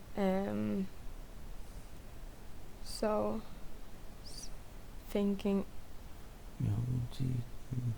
if very interesting. So if knight f3, then probably rook f2 Yes. is coming, and after knight let's put this here, g1, then king takes h2. So probably doesn't really work here, but and could perhaps black play now Maybe g4 to play knight e3 Yes. and threaten. Okay, no, it's not threatening that, but Yeah. Knight g4.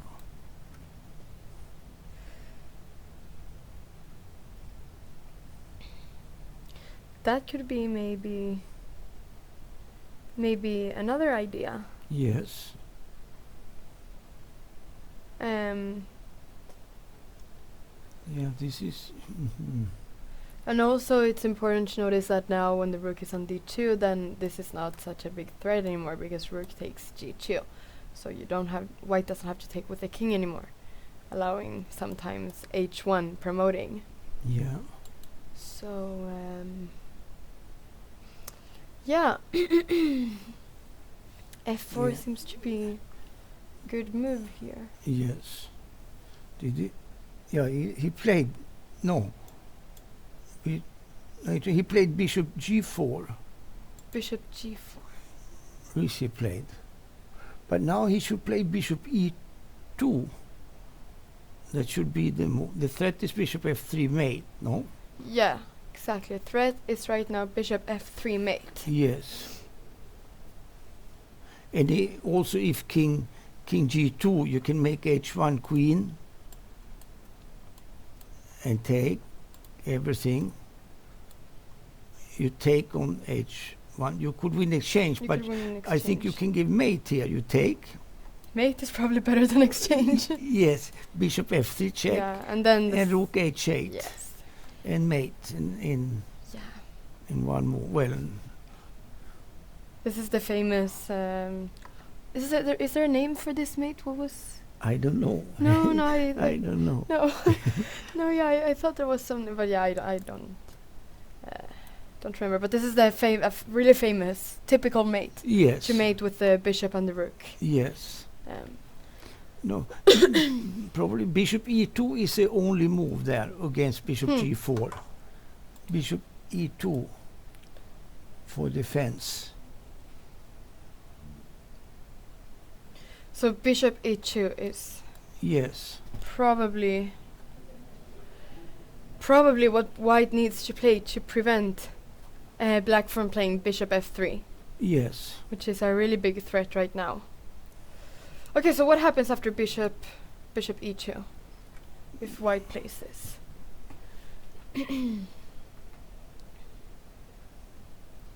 Yeah, he played bishop e2. He played bishop e2. Yes. And then he took. Playing very quickly, so he's probably calculated. He changes the knight. All on this? On b4. He plays like this. This is Playing interesting. very quickly. He took b4 and then what did he do then? King c6 was played. c6. He wants to just come with king b5 and to take this pawn and to have one pass pawn there on the queen side. This one right here. Yes. It takes 3 moves to take this pawn on h2. Or if he plays f3 and then to take it like that. But even so, that would be good for black. Yeah, it looks good for black. Because now king b5? Yes. And of course if take... Well, not sure if you should take first, but then And you can king take at b4. least on b4. And the a pawn goes quick. And the white king side pawns, they are slow. I feel slow in this position. Yeah. Because he also has the double pawn, so it's Yeah. hard to create a passed pawn Yes. quickly Yeah. in this position for white. Yes. So very interesting. There was this whole idea of creating problems for the white king, Yeah. but then he very quickly changed it to enter maybe a superior endgame. Yeah. Yeah. So that's very interesting from Murad Diabadi. So let's see. King c6 has been played. And could white defend the b4 pawn somehow with rook b1? Yeah, maybe. In that case, yeah. So if FC, let's make this. b1. Yes, maybe. Sure, if d3 could be a threat. Maybe d3 is one move. Yeah, that is okay. Also, d3 is okay, or even rook c8. Rook c8. It's also possible. Followed by rook c4. Well, now it's not possible to take. What did he do? That he played. What did he do? That's rook d2. Rook d2 he played. Rook d2 he plays, so we'll get back to this. But yeah, so it seems very hard to maintain the pawn on b4. Yes. It looks like white will probably, in one way or another, lose it. Yeah. Giving black this a7 pawn, which would be a Rook pass pawn. d2. So let's see. White played rook d2 here in this position. Rook d2 was played. Yes. Yeah. And so now maybe after king b5, then rook b1 could be played. Mm-hmm. And now the rook cannot really move to c8 because then the pawn on d4 is hanging. Yes. Yes. So maybe instead of trying to go for the h2 pawn, white is sort of sustaining his pawns on the queen side. Yeah. Oh, here. he's thinking here. He's thinking. And we can see that our times look to be quite wrong. Looks like white only has 10 minutes left here in the live. It says here that he it's has only 48 seconds white. Or is it? Yeah. Oh, it's a zero. Hard to see from here. Would be But yeah. 1. So very little time for white. Only little over a minute left for white. Looked like white has very little time here. Yes. It looked like a 9, but it was a 0. Yeah. Okay.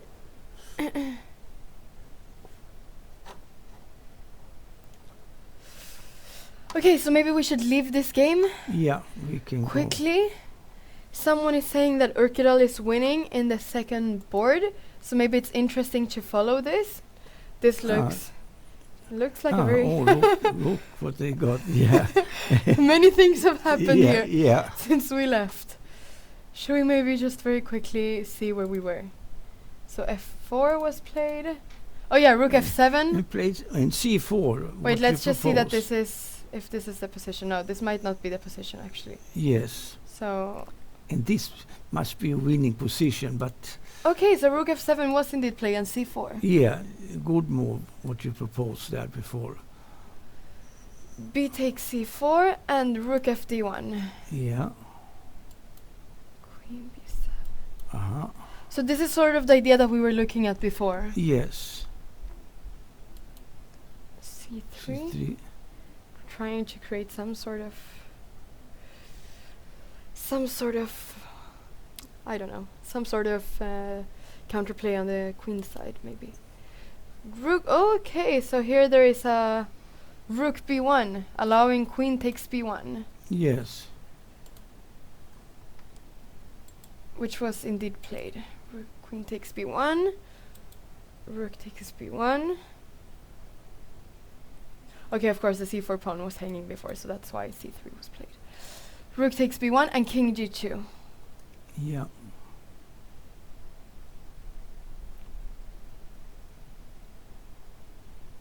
G5. And F5, yes, then. F5. He helps him with G5. Black helps white Yeah. with it. Better to have the pawn on G6, but it should be lost with the two pawns there. Anyway, that must be a win. Yeah, it looks very difficult here with both the D and E pawn which are passed, and also this C5 pawn, Yes, which yes. is very weak. So let's see, G5 was played, F5. This looks Yeah, no, yes, this is over. Yeah, just no chance. Yeah, yeah. So many pawns. Yes. yeah. C2. C2 was played.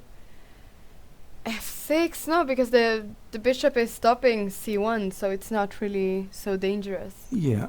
This promotion. C1 was promoted. Bishop takes, rook takes, queen And D5. Yes, and he took Took. rook B1, D7, and resign. And resign. Yes, yes. Because there is no way for black to stop the pawn from promoting. Yeah. D8. So, yeah. Very nice game from Urkedal. Yeah.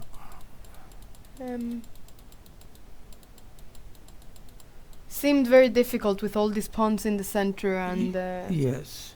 E6 being lost.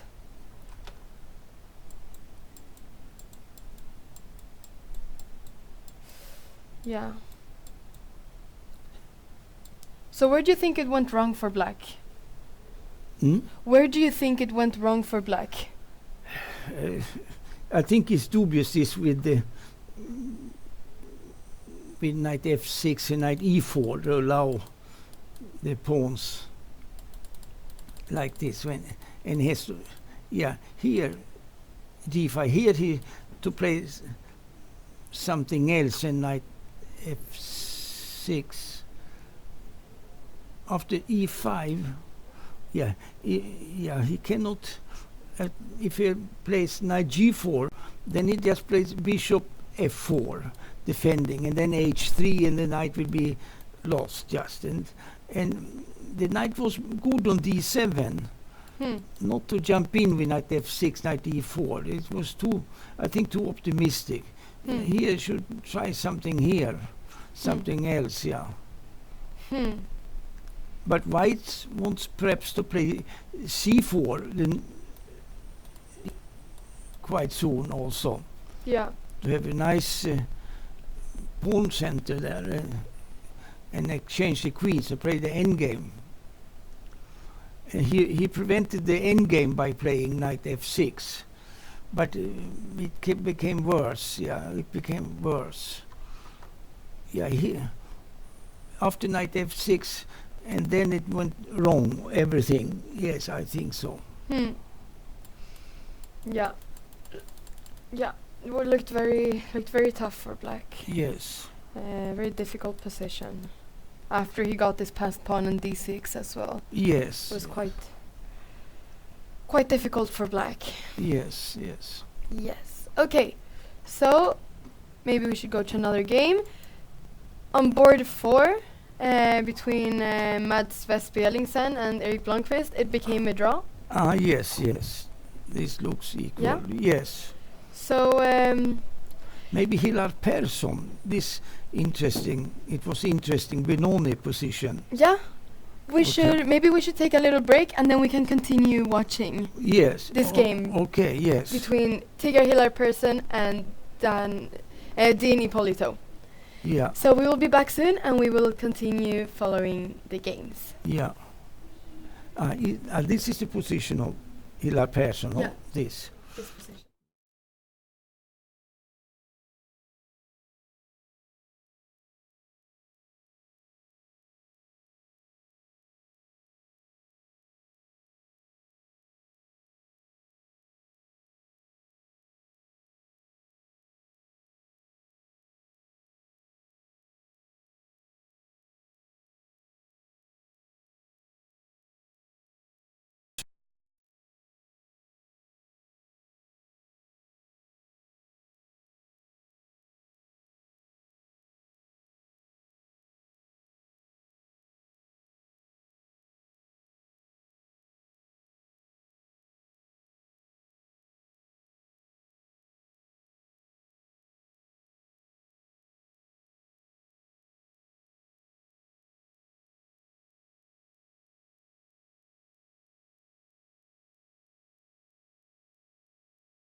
We are back from the break now, and before we continue looking at some of the other games, we were going to see how Tigger Hillar Person was doing against the Nipolito. We actually have a guest in the studio. We were just looking at a game between Fred Erkedal and Rilton Cup, and we're really happy to have Fred Erkedal here in the studio with us to show us his game. Yeah, thank you. Where do you want to start? Yeah, we could start from the beginning, and you can just take us through what you were thinking throughout the game. Yeah, okay. So yeah, just I know he plays the Grunfeld. So you had prepared it before the game. Yeah, but not well enough because yeah, this is quite normal, and Bishop E3, Knight F3. That's what Alpha Zero likes to play, and Magnus apparently. So yeah, this is quite popular these days. Queen D2, and now Black can play Knight C6 or castles, but he castled. And now Rook C1 to cover C3. So White wants to go like D5 and start attacking on the queen side. Yeah. And Knight D7, and I was yeah, that I didn't prepare that, so I didn't know what to do. I just played because normally I think Black plays Rook D8, D5, E6, Bishop G5. Now White plays Bishop G5. Yeah. A bit weird, but F6, and you just go back and claim that F6 is a bad move. Blocking the bishop on G7. Yeah, blocking the bishop, and the king is slightly weak. I actually played this this same line earlier this tournament in round 1. And this is yeah, an interesting position. I played it 2 times, 3 times or something. Yeah. But of course my opponent didn't play this. He played here Knight 97. Yeah, 97, which I actually didn't check before the game, and that was yeah, not the smartest thing. So I played D5, probably not the best move. I guess something like Bishop E2 or Bishop D3, but I saw that after D5, Knight F6, E5, it looked like a like D5, Knight F6, E5, yeah. Yeah, that was what happened. Yeah, that was what happened. So maybe he shouldn't have played Knight F6 first. Maybe he could have prepared it somehow. Yeah, Ulf was. When we were looking at your game, Ulf said he hadn't seen Knight F6 before. Yeah. So I'm guessing it's not very common. No, I was actually I was quite surprised by Knight F6, but I've not seen this. I might have seen this position before, but I didn't remember what to do. Yeah. So, but Knight F6 looked quite interesting. I don't know if it's any good. So E5, and now Knight E4 is not an obvious move. Black can go like Knight E7 or Knight G4, and I thought maybe Bishop F4. Yeah, we were looking at this, and Bishop F4. Yeah, Bishop F4, followed by H3, and I was looking at the line like F6. Yeah. And E6, and Rook D8 I play C4.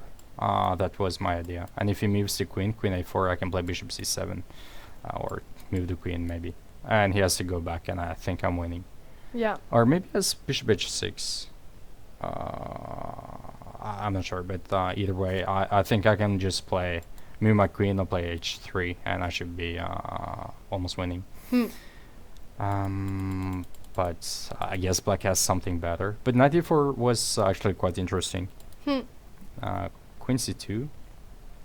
Yes. And he has to play F5 because Bishop F5, Bishop D3, and the knight is trapped. Yes, Bishop F5 and Bishop D3. Yeah, and the knight is trapped. Yeah, if knight takes C3, the pin will disappear after queen takes C3. Queen takes C3, rook takes C3, of course. Yes. Yeah. So we can see that that's not possible. So F5 was necessary here. Yeah. And this was, of course, the idea with Knight E4. Yeah, I actually thought I was much better here, but I'm not sure. Bishop D3 is like the obvious move, but maybe I have some other. Yeah, Bishop C4, but I don't know what it's. It's just a check. He can move the king away or play B5. So Bishop D3. Yeah, B5 came anyway. So yeah, B5. Yeah, I wasn't sure. I thought maybe you could play F4. F4 looked a little bit interesting. Instead of B5? Yeah. I think it's good for white, but it's not completely obvious.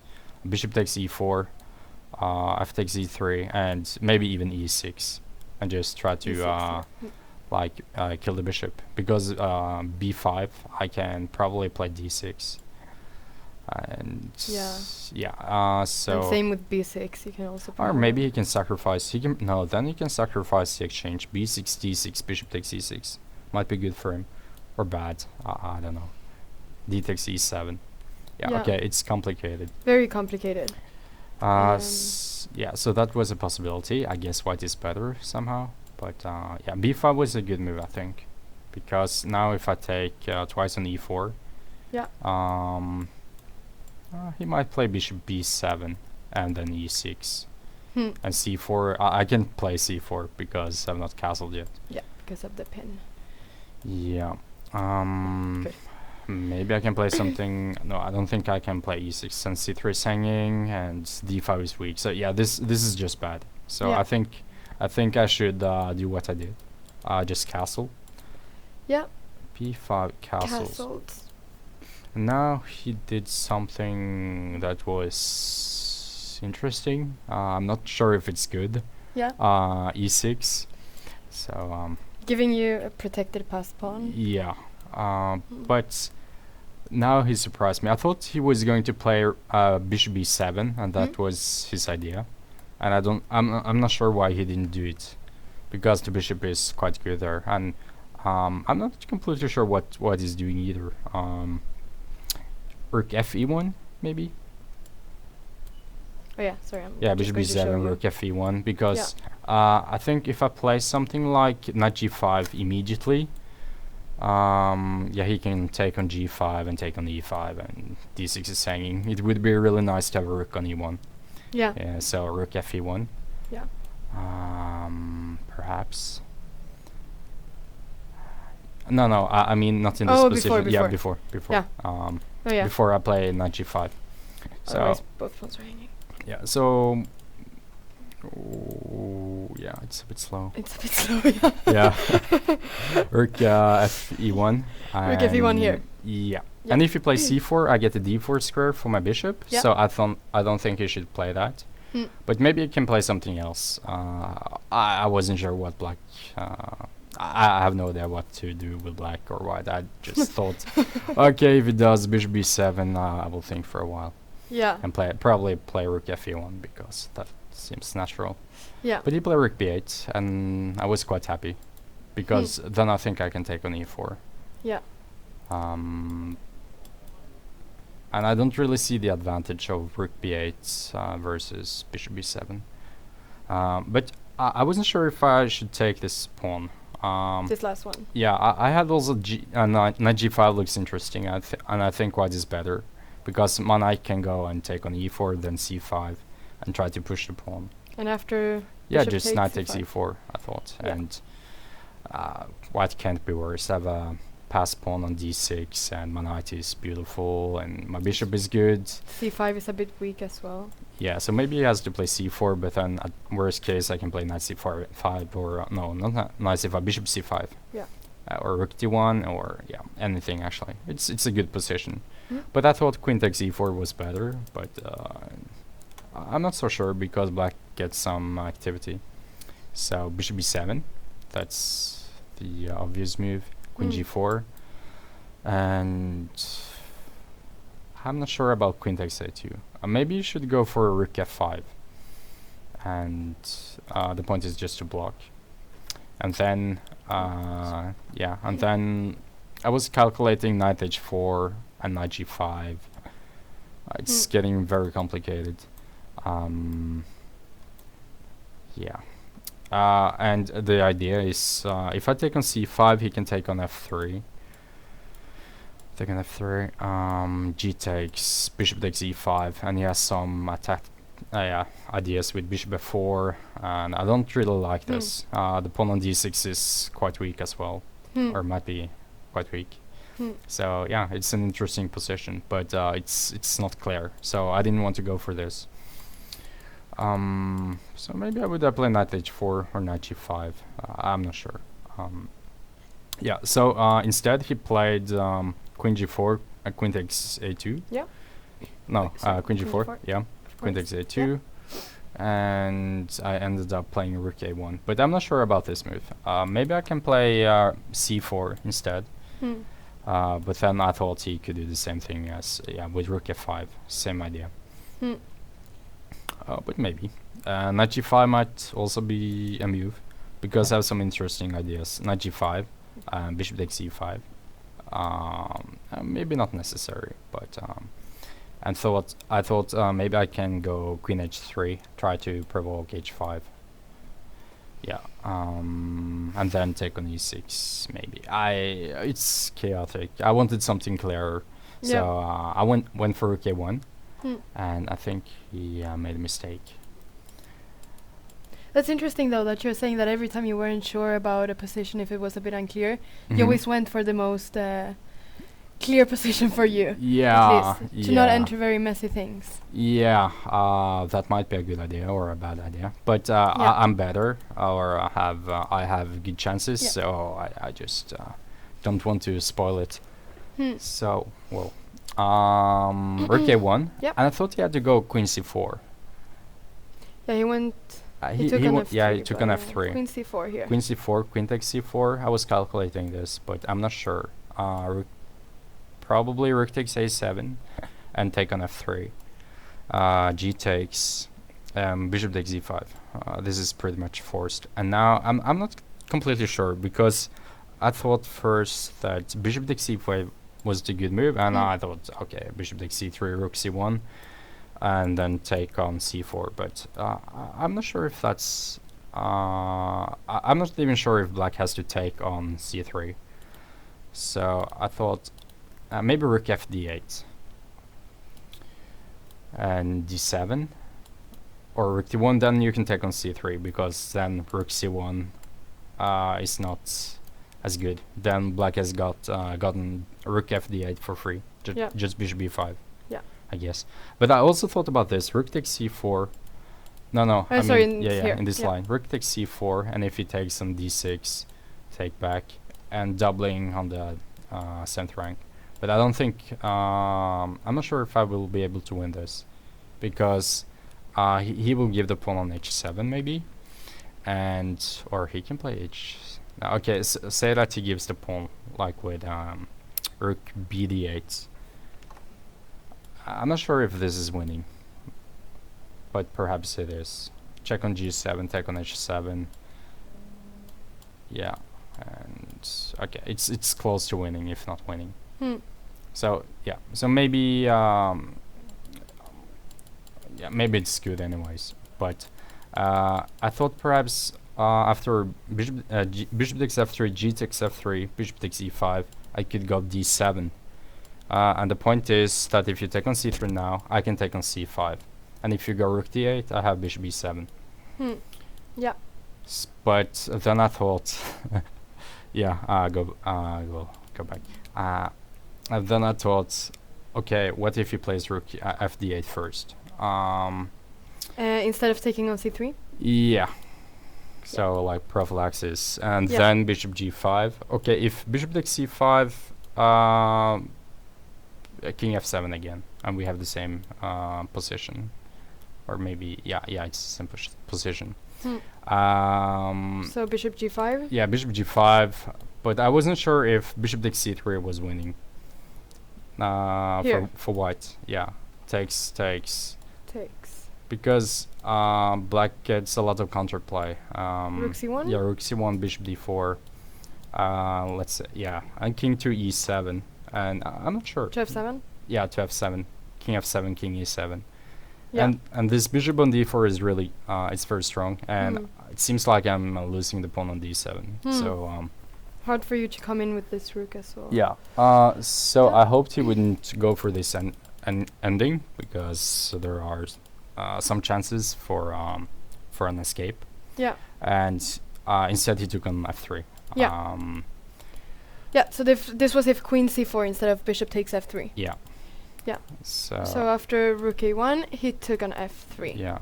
Instead. And actually, I might be able to take back with the queen as well. Take on f3 with the queen. But I don't think it's a good version of the endgame. Because then rook takes a1. Yeah, and then take on or maybe you can take on a1. No, I mean queen takes a1. I think black has to go for that or else, or Yeah. maybe not. But okay, queen takes a1. I'm not sure if you should take on f8 or take on a1. But Yeah. there is like, maybe it's a good endgame. 2 possibilities here. Yeah, so take on a1, take on f3. But I get to push this pawn. Yeah, take on e5. I didn't calculate this. I just took back immediately on f3. So I should perhaps have done this. D7, maybe. D7. And threatening bishop g5, bishop takes c3, maybe. Rook takes a7. Yeah, it's a mess. Maybe it's good for white. But g takes f3 looked immediately looked really attractive, so I just played it. And queen d5. And now I get to play f4, and my pawns are safe, and I think black is lost. Also because of this c4 idea that you played later Yeah. in the game. I'm not sure if I need to play it, but it looked... actually, the first round, Yeah. it was a greenfield, and I also played the c4 idea. It was... and it was like to get the queen away from c4, I think. Yeah. Yeah, no. Yeah. So you're C4 happy to play it yeah, again. yeah, I was like, okay, c4 again. That's quite cool. That works. Yeah, I was quite happy to play c4. Yeah. So rook f7 he played. Maybe... I think he has to guard this pawn. Rook f5, I think I take on a7. Yeah. But I was wondering if he would just not care and play b4 and just get pawn going. No, because we were. I remember at this point we really didn't really know what black should play here, Yeah, because you were both threatening a7 and c4 in this position. yeah. So But rook f7 is a natural move. Yeah. Just guarding the 7th rank, stopping d7 moves. Maybe I can play rook fd1 in this position. c4 I think is strong, but rook fd1 was also a bit interesting, like this. And black has to guard e6, so queen c4. And then d7 is possible, rook d8. Rook takes a7, but then black has bishop takes e5. And I think I might have to go for queen g5. because Yeah, it's a pin. it's a pin, so he kind of takes a queen g5. Yeah, maybe there is something tactical working for it, but bishop f6, take on c5, and we have probably an endgame again. This might be winning. Bishop to b6 quite soon. Yeah. But c4, c4 looked really strong. One question: in this position, was it possible to play something like this? But isn't d7 hanging? Rook Sorry. d, yeah. Yeah, sorry. Yeah, of course. But D7 yeah, hanging. it's So you need always to take first. yeah. I need to guard the pawn on Yeah. d7, sadly. But yeah, but when you can play c4, why bother calculating the other lines? Yeah. It's cool to play it. So c4, and b takes c was yeah, that's just a mistake. That's like resigning the game, I think. He should have tried queen takes c4, and rook. I think the f rook, but I'm not completely sure. And I thought queen b3. The queen has to guard e6, and rook takes c5. And I didn't see concretely how I should win the game, but all my pieces are active. I can double on the c file. Maybe I can play rook c7.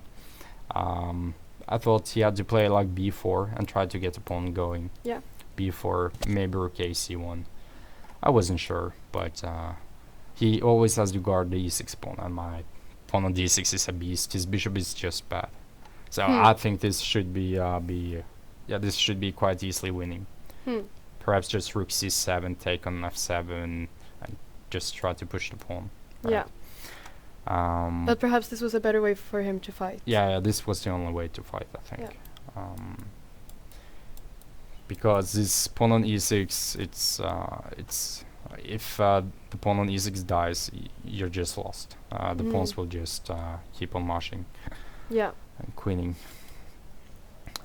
So I was quite surprised by b takes c4, rook fd1. I hear you already thought that you were winning. Yeah, no, I Yeah. was completely Yeah, sure. This is just Yeah. reasonable. Yeah. So I mean, this is yeah, 2 passed pawns yeah, white might middle. white might be center. better even without the piece on e3. I don't think so, but it's not impossible. I the only thing I have to do is play like queen c4 and push e6. But I thought, okay, I can just take off the queen. I'll Yeah. remove the queen from the board, and then I'm completely safe. There are no tricks. So maybe it's not the best move, but it's the simplest. Practically. Yeah, It's really good. Yeah. Yeah, it's just securing the win. King g2, and he played g5. That's desperation.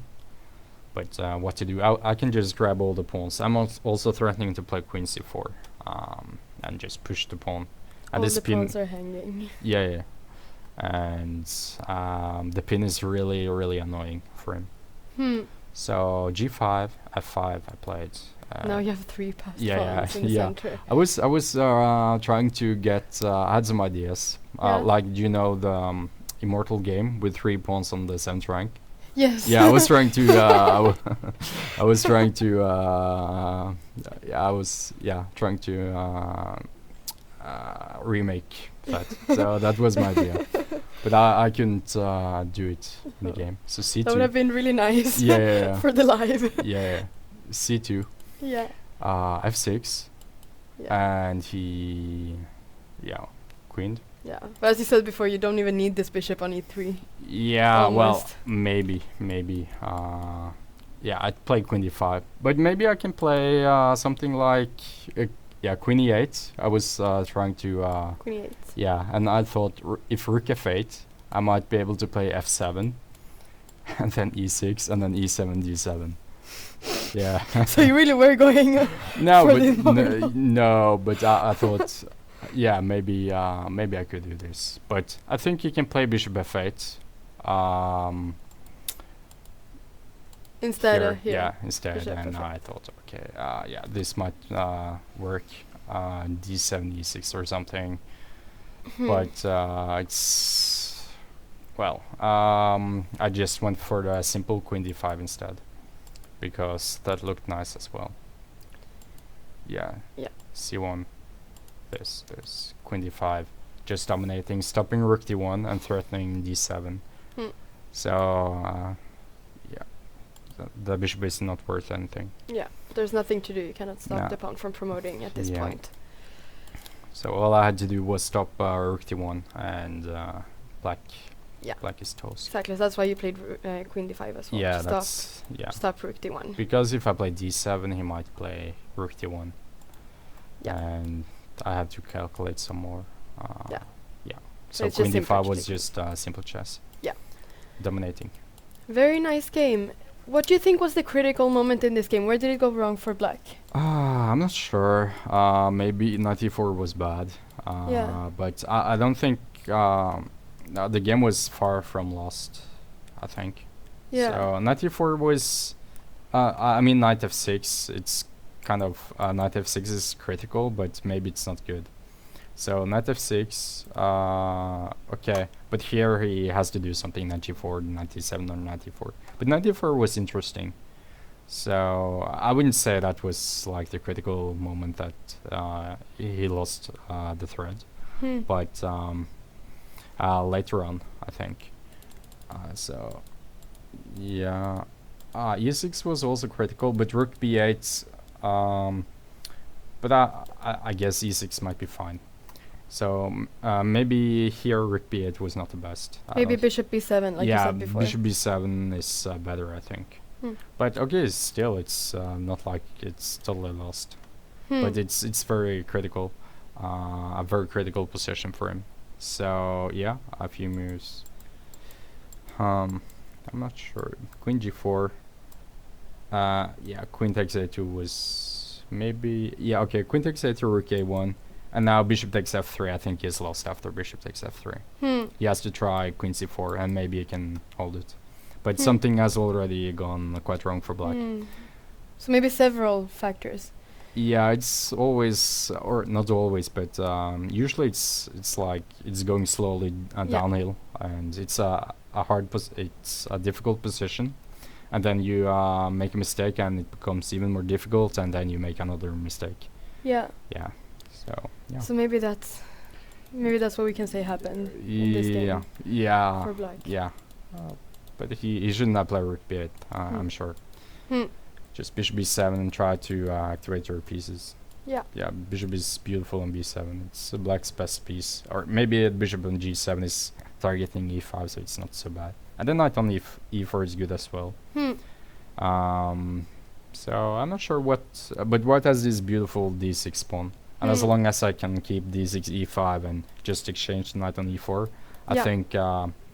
I think white should be quite happy. But yeah, I'm not sure about this position. Maybe white is worse. I think white is better, or I hope white is better, but I'm not completely sure. Yeah. Okay. Anyway, thank you so much for showing us your game. It was really nice to see it. Yeah, thanks. And good luck in the rest of the tournament. Thank you. Thank you. Yeah. Okay.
We're back from the break now, and we will continue watching some of the games that are being played.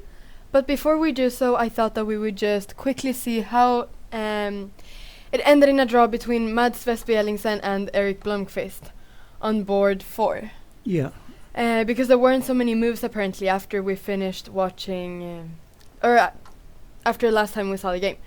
So I think this was the last time we checked. After bishop c3, bishop takes c3 and knight takes c3. Uh-huh. And knight c7 was played here. Yes. And here we saw, because we saw that, yeah, we were talking about b5 being an idea for white. Yes, yes. In this position. Yeah. Yeah. Allowing, or as black then needs to give up the d5 square. Yes. By exchanging the c6 pawn somehow. So, took on b5, bishop takes. Mm-hmm. Knight c5.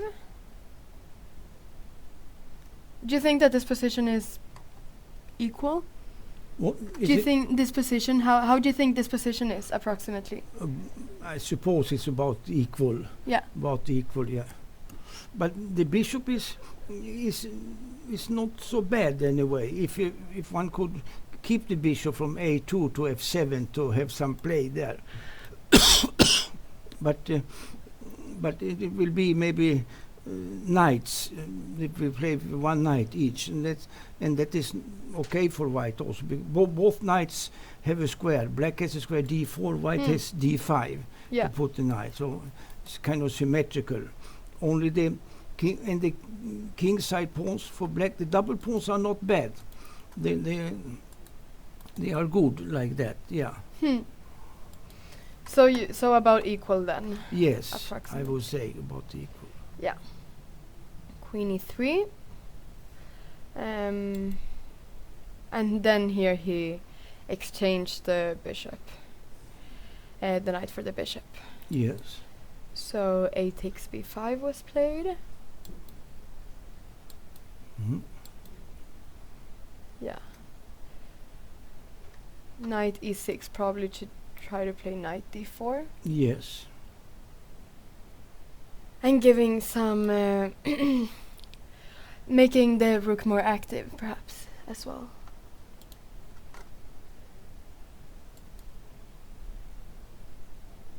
Knight d5, queen b7, Mm-hmm. b6. Just to change everything. Yeah. So the white wants to make a draw. Yes.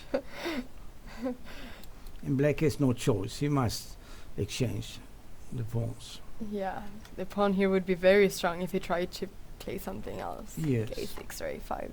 So needs to be exchanged. And yeah, white really is just Yes. exchanging everything. Yes. And yeah, here they took a draw. Yes. Yeah, that was, but a good game. It was okay. Yeah, good game. Yeah, both players playing sure and well. Yeah. Very solid game, and well, this should be a draw, Yes. Yes. right? This last Ye- position yes, here. Yes. Yeah, so maybe not a lot more to say about this, but they took a draw on move 30. Yes. They did here. So seems like a reasonable result here in this game. Hmm? Seems like a reasonable result. Yes. Yes. this game? Yes. Yes. The draw. Yes. Okay. Well, now at least we know how board number 4 made a draw, and maybe we should go to board number 5. Yes. It's Tiger. Hillar Persson with, how is it, Ippolito? Dinipolito, I think it's pronounced. Ippolito, no? I think so. Yes, yes. I think so. But he's American. I thought first, this must be Italian player, but it sounds like Italian to me. It's a Ito Yeah. at the end. Yeah, no, he's an American player. Yes. So let's see how this game is looking. So if we go back, we haven't seen this game in a very long time, but if we just go back very quickly. Oh yeah, exactly. This was the game that we thought could become very tactical. Yes. So yeah. Oh yeah, so okay, so the last thing we saw was b5. Yes. A takes b5. A takes B. And no, your move came. He played B4. Yeah. Yes. So your move was played here. He didn't take. No. He didn't take on B3. But he played this. Yeah. He can play Bishop D7 later always to defend B5. Yeah. Then it is okay. But then this move was really good, stopping the two pawns here. Yes. B and C pawn. Because knight is on C3 is not defended by a pawn, but it can never be attacked. The knight, it's impossible to attack this one. H3. Do you think that knight F6 was played also to perhaps protect a little bit on H5?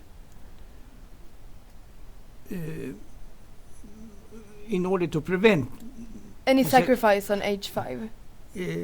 I'm not sure if it's done but just to have the pressure on E4. Yeah, okay. Yes, I think so. To have the pressure on E4. Yes. Okay, so Bishop D7 was played. Yes. As you said, probably to defend this pawn and to develop his bishop.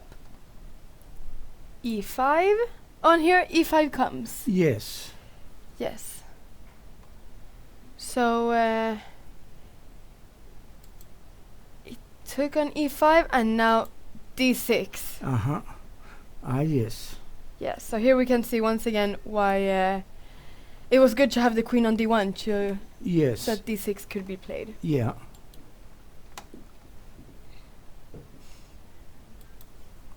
Queen D8.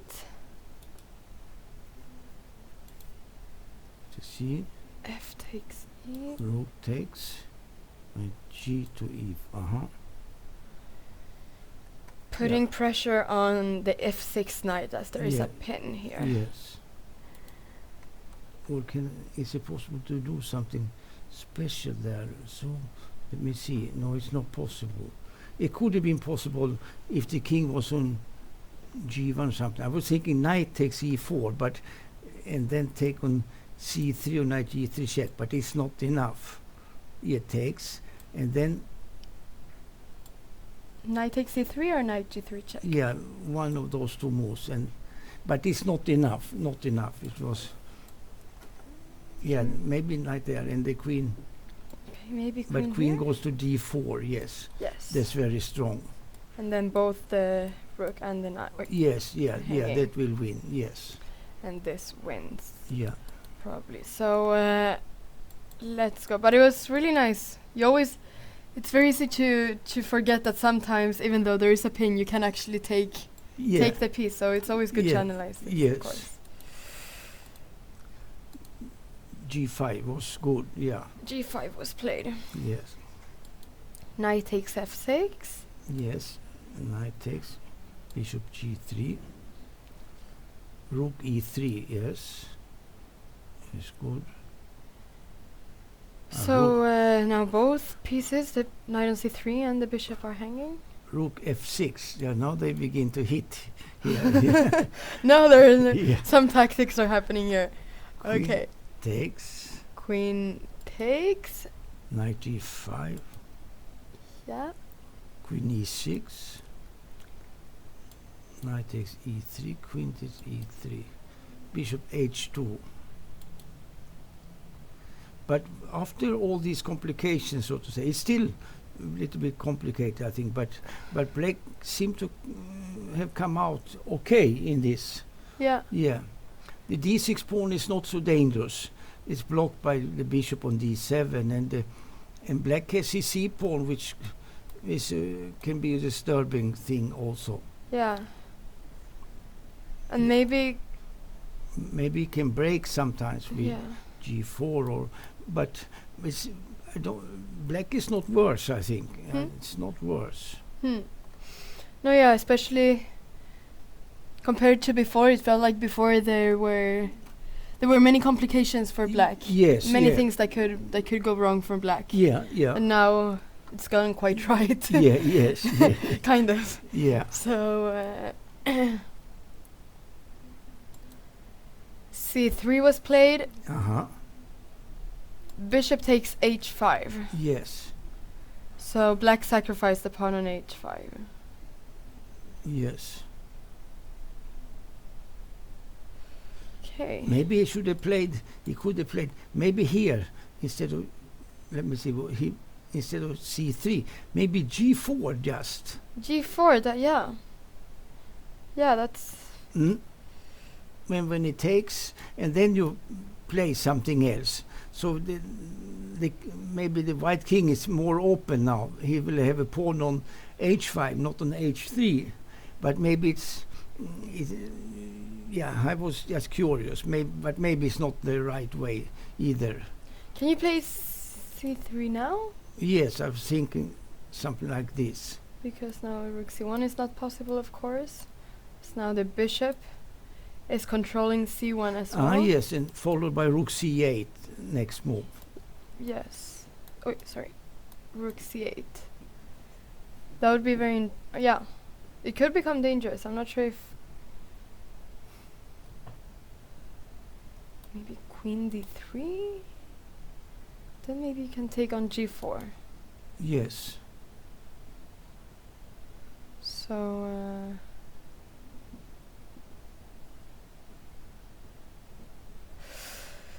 yeah. What to do?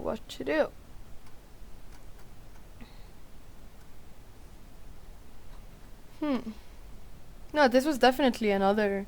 It's another way to play also. yeah. It could be possible, yeah. But Because let's see what he did. yeah, let's see what he did. But g4 Yeah. was very interesting. So c3 was played instead, Yeah, and white took on Rook- h5. yeah. And Rook c8, queen c2. Yeah, that's good. makes a lot of sense, stopping the c pawn from... But now this bishop is not as active anymore No, it is true. on h6. So,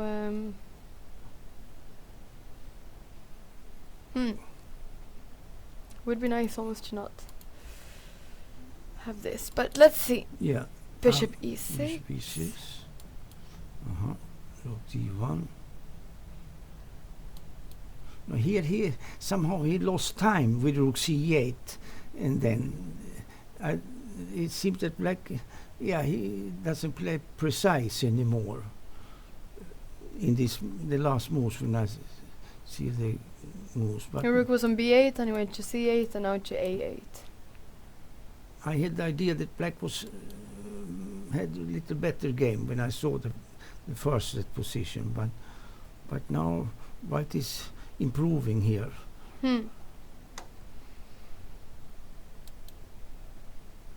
Bishop g1. Yes. Queen g3. Bishop f3. Rook d8. So now the rook is moving again. Yes, and losing his important pawn on c3. That pawn is very important in order to win the game. Yeah. Yes. So we can see that this pawn now is not protected anymore. So First bishop h2. protecting d6. Yeah. Queen h4 he played. Queen takes c3. So now he lost this pawn on Yeah, c3. black has managed to lose 2 pawns and and putting the pieces on the worst squares. Yeah, the rook or the bishop on e6. It was good on d7, Yeah. the bishop, and with the pawn on c4, it was good. Yeah. And the rook, this is black lost track somehow. Yeah, on move. Let me see, move 30. Yeah, I would say 32, 33 there. I think he lost track. Yeah. Yeah. When he allowed bishop takes h5. Yes, and I felt rook he c8. lost track of the game. Yeah. And now he must fight for a draw. If he can hold draw here, I don't know.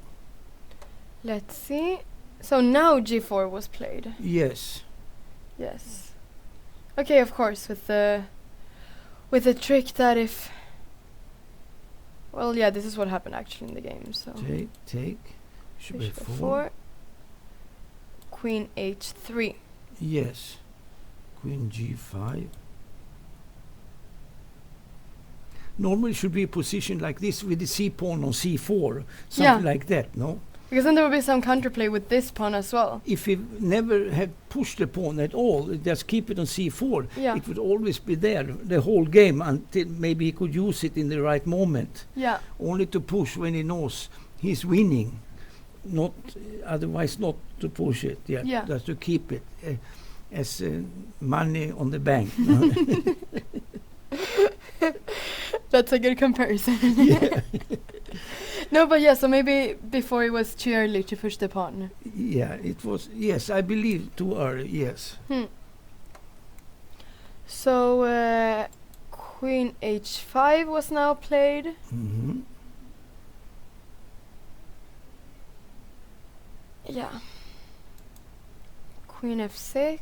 So he's trying to somehow win back this pawn, but now the b5 pawn is also hanging. Yes. So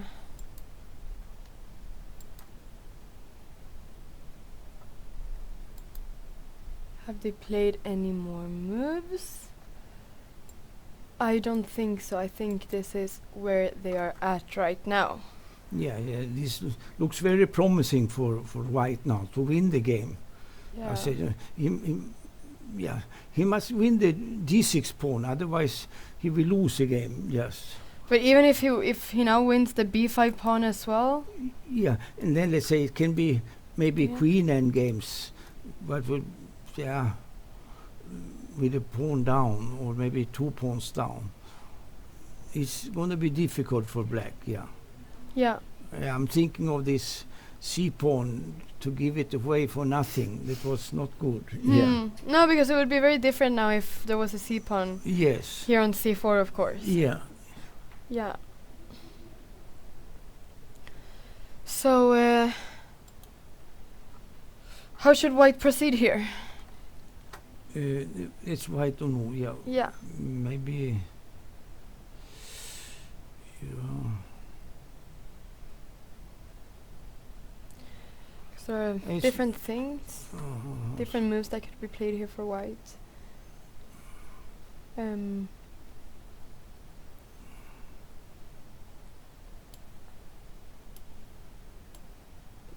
Push, or if you should just give it away and...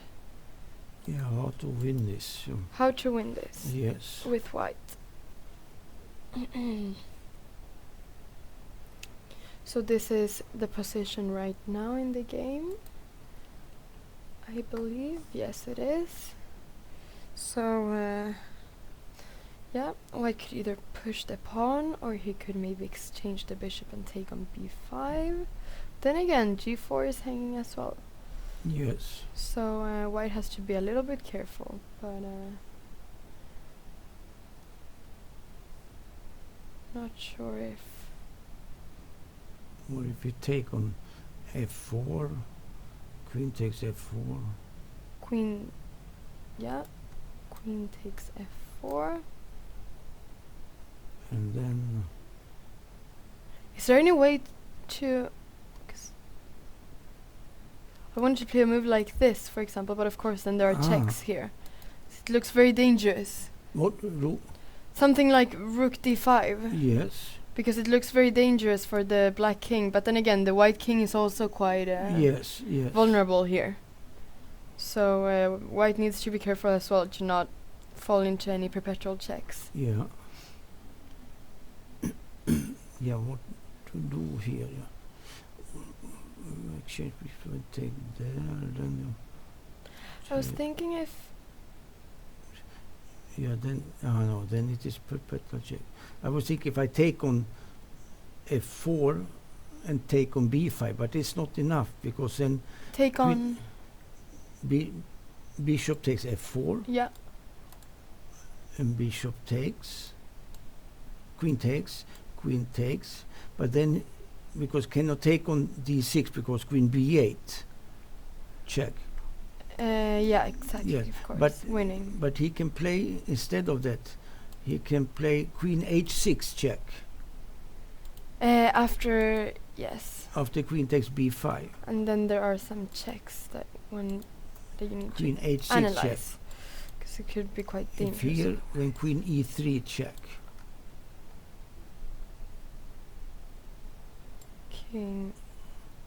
King f1, and then Queen f4 check. queen f4 check. King e2. But you can never go to the d line because in that take on d6 we check. You can never escape from the perpetual. So maybe this is.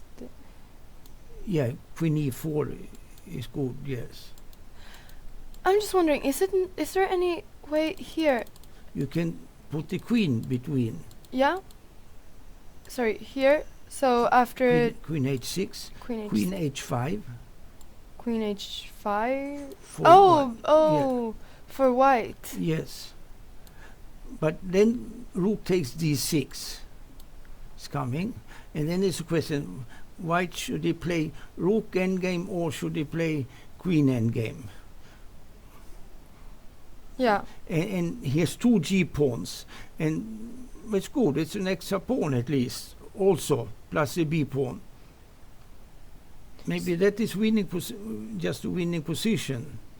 Yeah. I'm not quite sure, but it offers chances at least, yeah, good chances. So would you recommend, or do you think it's better to go for the queen endgame or for the rook endgame? For white, you Yeah, mean? for white. White, yes, maybe. I'm not sure. Both are dangerous for black. Maybe both can be winning.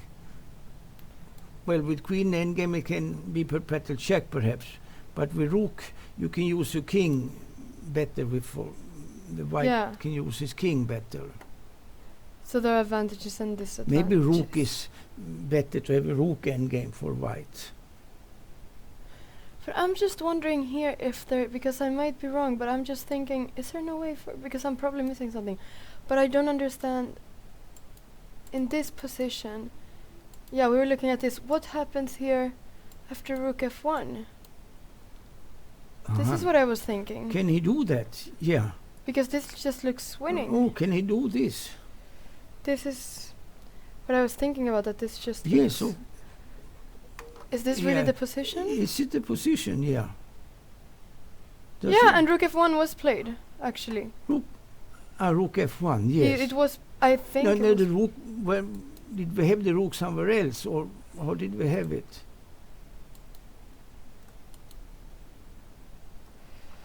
No, it was, yeah, this was the position. Rook f1 and king g7 was now played. Ah, tricky variation too. Yes, I see. Yeah, because now the idea is that after, if bishop takes on f4, then there is this rook h8. Yes. But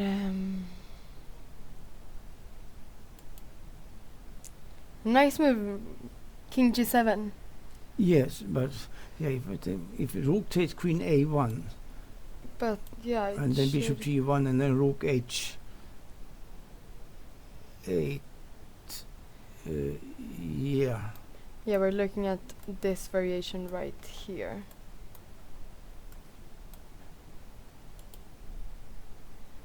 This must be winning just somehow. Yeah, It looks all wrong for black, I think. And yeah. But no, yeah, it does. Can you play? Oh no.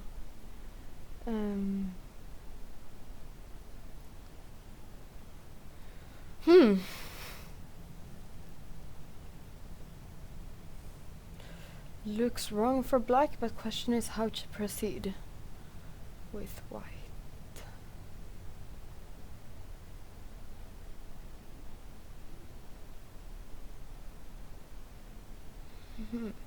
So, there you have. Yes. Let's see if any moves have been played. Can we look at rook takes? Rook Just- takes, yes. Yeah. Let's look at this. Queen a1 check. Bishop g1. Rook h8. And now something here.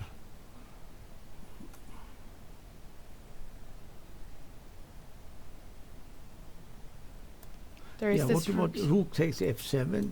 rook takes f7. No, but then king g8. I was thinking it must take with the king on h8, but take with the queen with the check. Or maybe here, no, it doesn't matter. Maybe this is, okay, this, you go King g8. and d7. Rook take. Yes. Rook takes. No, it's supposed, oh yeah, with check, you take with check, yes. Take with check. Take. Queen d1. Yes, and then he gets there. Yeah, then he gives perpetual check. Yes, that is true.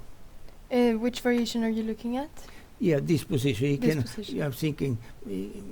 I wanted to have rook e7, Yeah. but then you take on h5 and it's perpetual check Yes. right away. So here it's a perpetual check. Yes. This variation. Yes.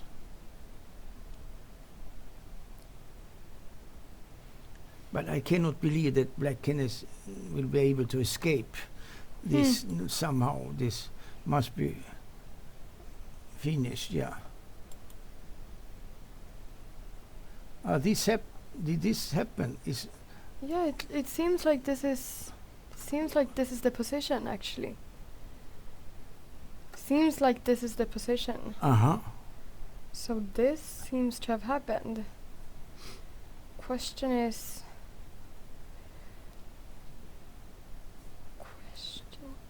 what I haven't. Yeah, I'm not sure if it's working, but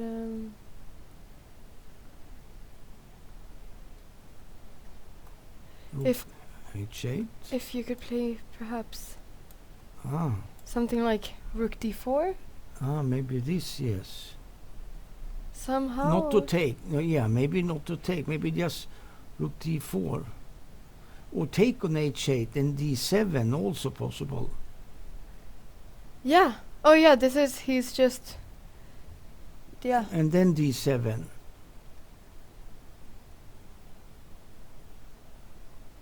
And d7 The now. Yes. queen must go to a8. No, the only move to prevent.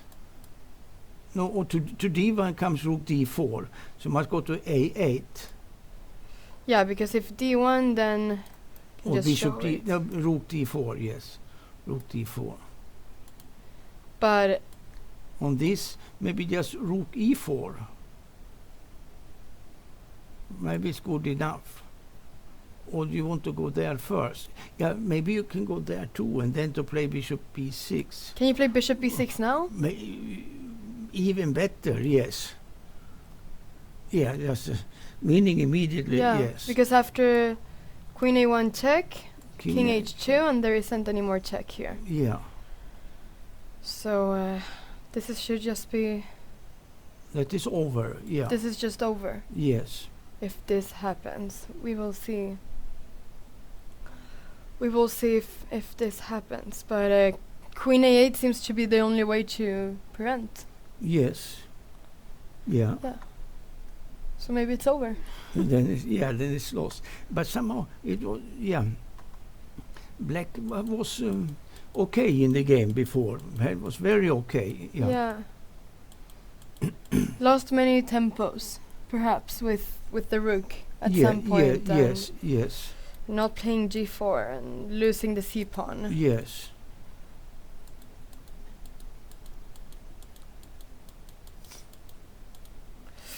Yeah.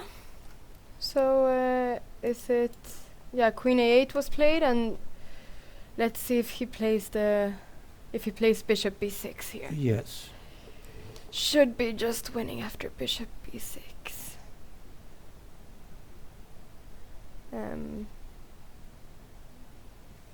Yeah. Yeah, this is over. Yeah, this is over. I wanted to point out, which is really nice on board, boards one. Yeah, is this board? Just want to make sure that I'm.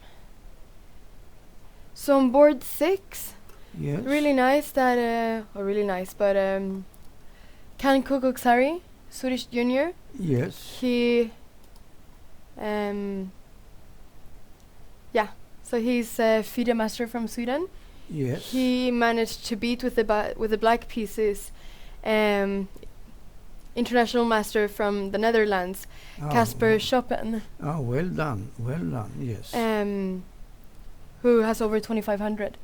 So Yes. for the Swedish junior, that was a nice result Yes. for him to manage to do that. So yeah, we haven't really gone through this game, but yeah, many pieces. He's a rook up in this position. Yeah. Yes. Yeah. Yeah. So this game already ended. You can just see. Yeah, we haven't really been following this game, but nice result from the Swedish junior. Yes. player. Yes. Beat a strong international master from the Netherlands. Yeah. And here we can see that Tiger Hilar Persson won after bishop b6. Yes. So he played this move. Yes. So the game finished here. And okay, so we have board number 3 still. Yes. This. We can follow this game. We have been Yes. we followed it a bit before. Oh, look what happened there. Many things have happened here. So okay. Let's see. Let's go back a bit just to see what happened exactly. yes. But where were we? Oh, we haven't been following this game in some time. Oh Like yeah, so this. we were here. Yes. So we saw when white played rook d2, Yeah. then okay. king b5 was played. Yeah, rook Yes. b1 defending the b4 pawn. Yes. Rook d7, rook Yeah. b3. 4 f6. Take. Rook d3. Yeah. Rook e8. Yeah. Putting some pressure on the d4 pawn. Yeah. But rook e8 is good. He played rook e8. This is Mm. good. Yeah, And then threatening the e4 pawn. yeah. Yes. King took h2. Yes. Take. Yes. f5. All right. King f3. Rook d to e7. Yeah, the black king is better than white king. It's disturbing the pawn there on b4 and so on. And Yeah. Yeah, but now we cannot take it as the what to do? d4 pawn is hanging, but yeah, it's disturbing the b4 pawn, of course. And the black king cannot really, the white king has some trouble entering Yes. the position Yeah. as well. So, rook e3 was played. Okay.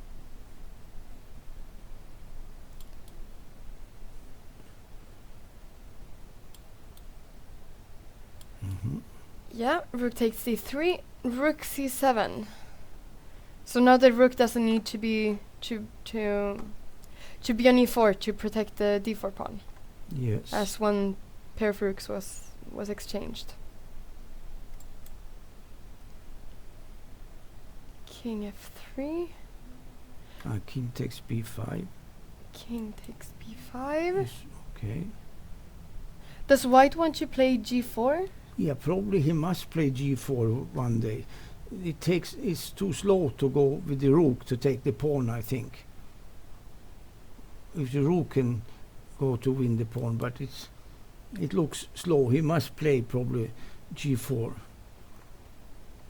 before the a pawn goes too far. No. And that's what he did. Yes. So f takes g4, king takes g4. Rook takes, yes. And rook takes d4. So this is how they entered this endgame with two passed pawns against one passed pawn here. Normally it looks like it could be winning, but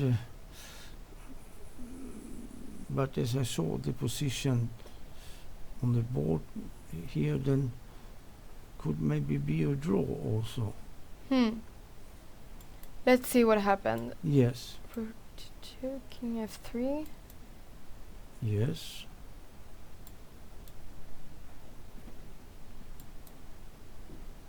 And now he's starting to push his a pawn.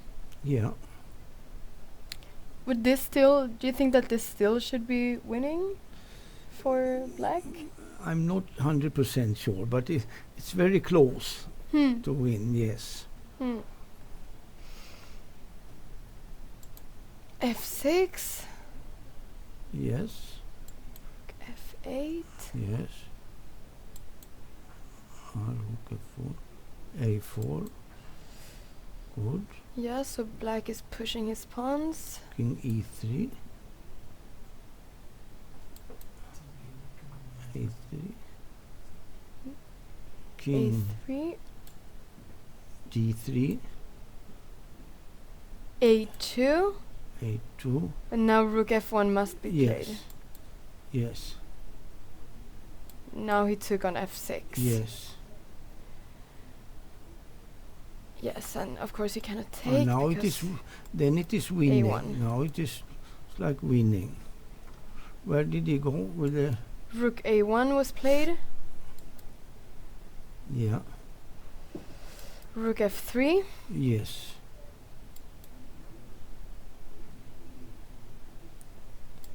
King b4. Yes. Yes.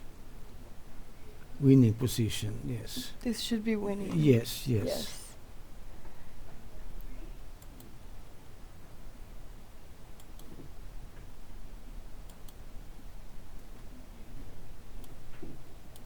Rook takes a2. King c3. Is it this no? And this is the position that we have right now. Yeah, it's this position. Yeah, It's of this course. position that we have right now. This is hopeless. Yes. Yeah, this is.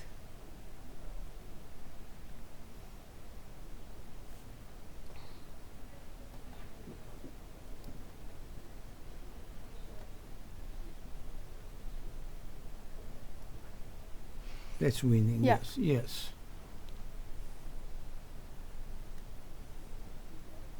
I mean, of course, if king e1 now, then if king e1 now, then of course king c2, and if king b1, then king b3, Yes. and we have this position where this famous position where white needs to move his king somewhere, and then depending on where he goes, the black king will either go to a2 or c2, and then just push the pawn down to a queen. Yes.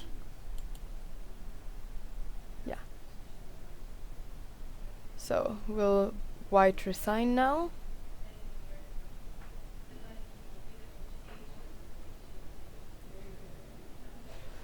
Yeah, and he resigned Yes.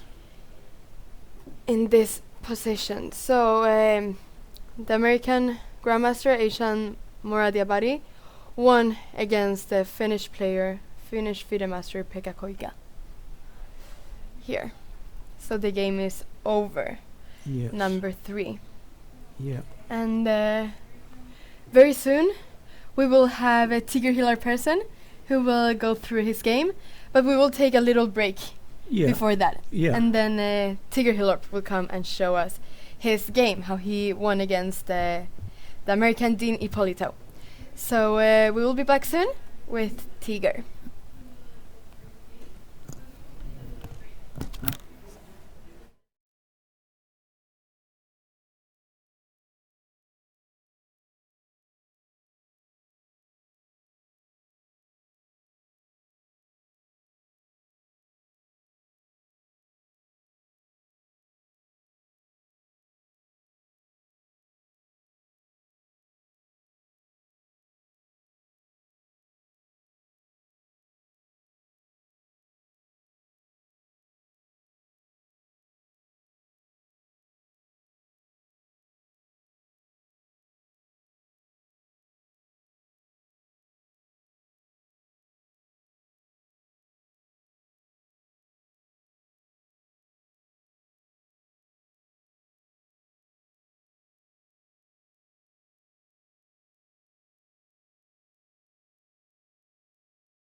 Yes.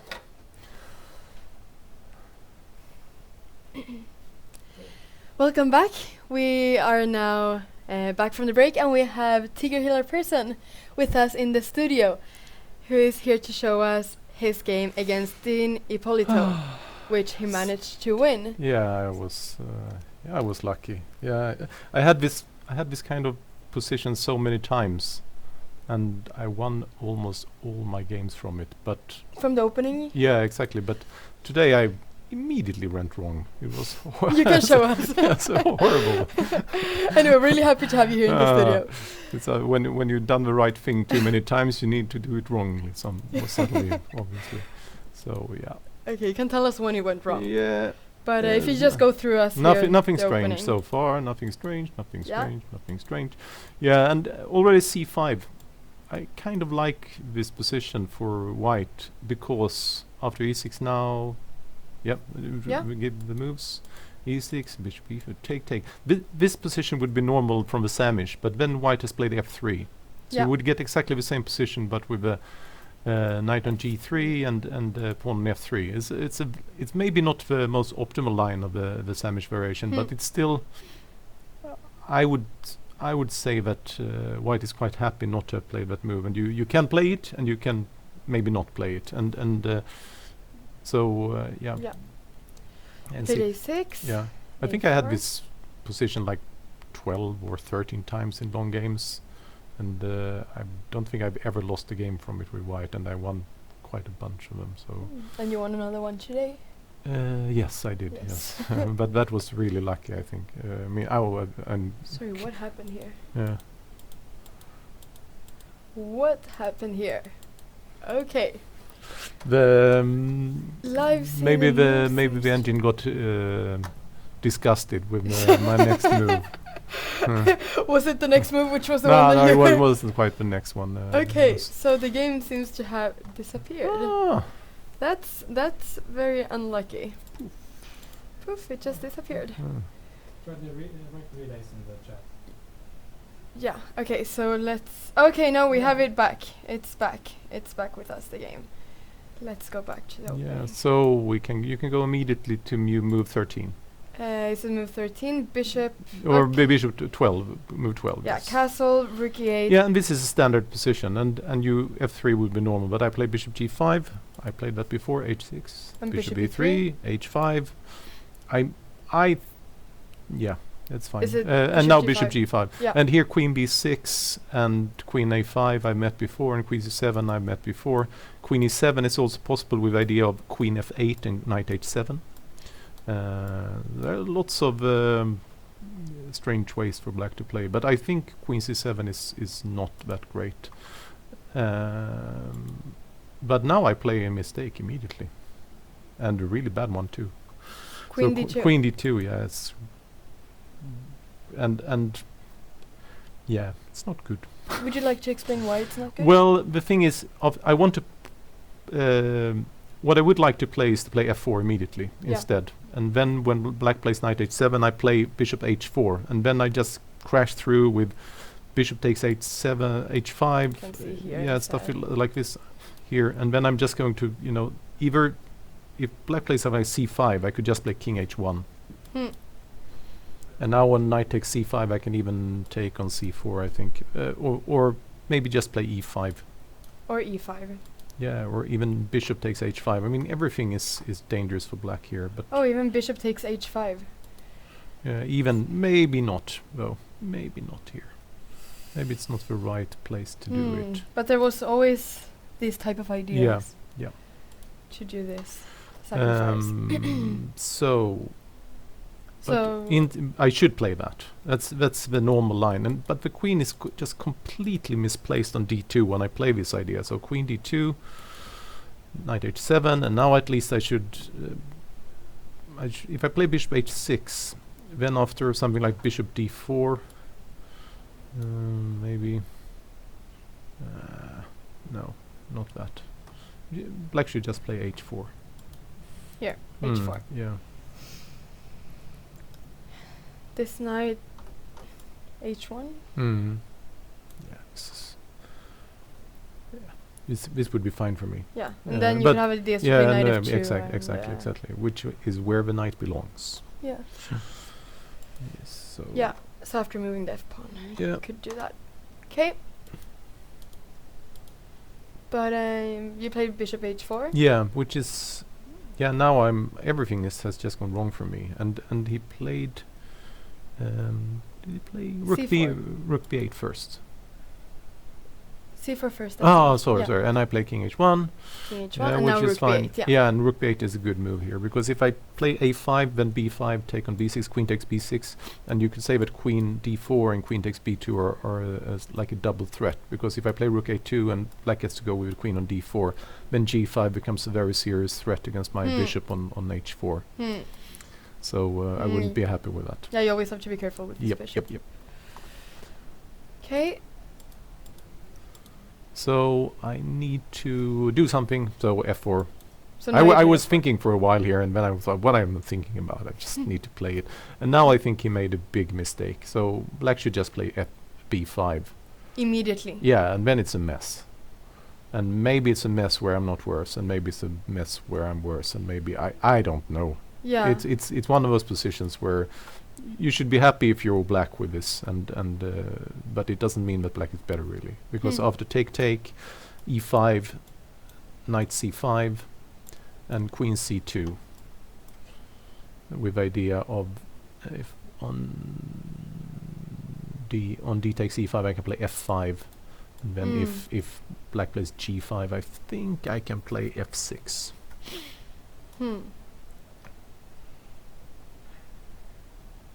No, yeah, we were looking at this idea of crazy. e5 and f5. Yeah.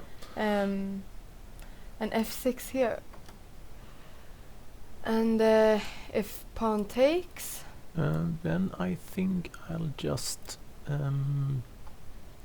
take. on g7. Take on g7. Yeah. Take on g3, and then bishop takes h5. It's very messy, very, very messy. You need to Yes. protect f7 somehow. But can you play? Can you Then play maybe rook I can e7? play something like. Can I play d6? Yeah.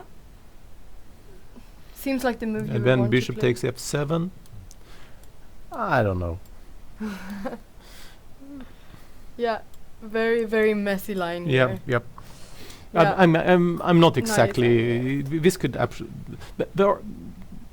didn't calculate anything basically. No. I just knew there is something. Yeah, you just wanted your yeah, intuition. exactly. That there It's, I've had similar positions before. There are tricks. Yeah. No, yeah, it would be very difficult to calculate all of this. But They're very maybe lines, it's just very better lines. after f6 g5 just to play after g takes h4 just to play knight takes h5 and just play Here. on. Yeah, after g takes h4 just play Knight knight takes h5. Hmm. Maybe this is better, and the bishop has to go somewhere. Yeah. Yeah. And then I'll play knight d4 next, and black's pieces are getting boxed out of the game, and then I can lift the rook via a3 maybe to the king side or something. Very nice to use this rook Yeah. to attack the king. To use all the, or maybe not here, of course, but Maybe to not. at least take the rook to the king side. Yeah. Yeah, I don't know how this is. Yeah, and put all your Mm. pieces into play. Yep. All right, let's go back. But he played bishop h6 instead of b5. Yeah, and I think it's wrong. Not that, and I got so happy that maybe I played a mistake immediately, because I think after bishop h6, Yeah. now I can play a5. Because In this position. yeah, A5. because it doesn't have control of d4 anymore. So after b5 now I take, queen takes, and I play rook a2, and then there is no queen d4. So Yeah, and now he cannot play queen d4 like in Yeah, the other exactly. variation. and the c4 pawn is hanging, and yeah, I don't. So it's a worse. It's worse than the other variation for Yeah, him. yeah. This.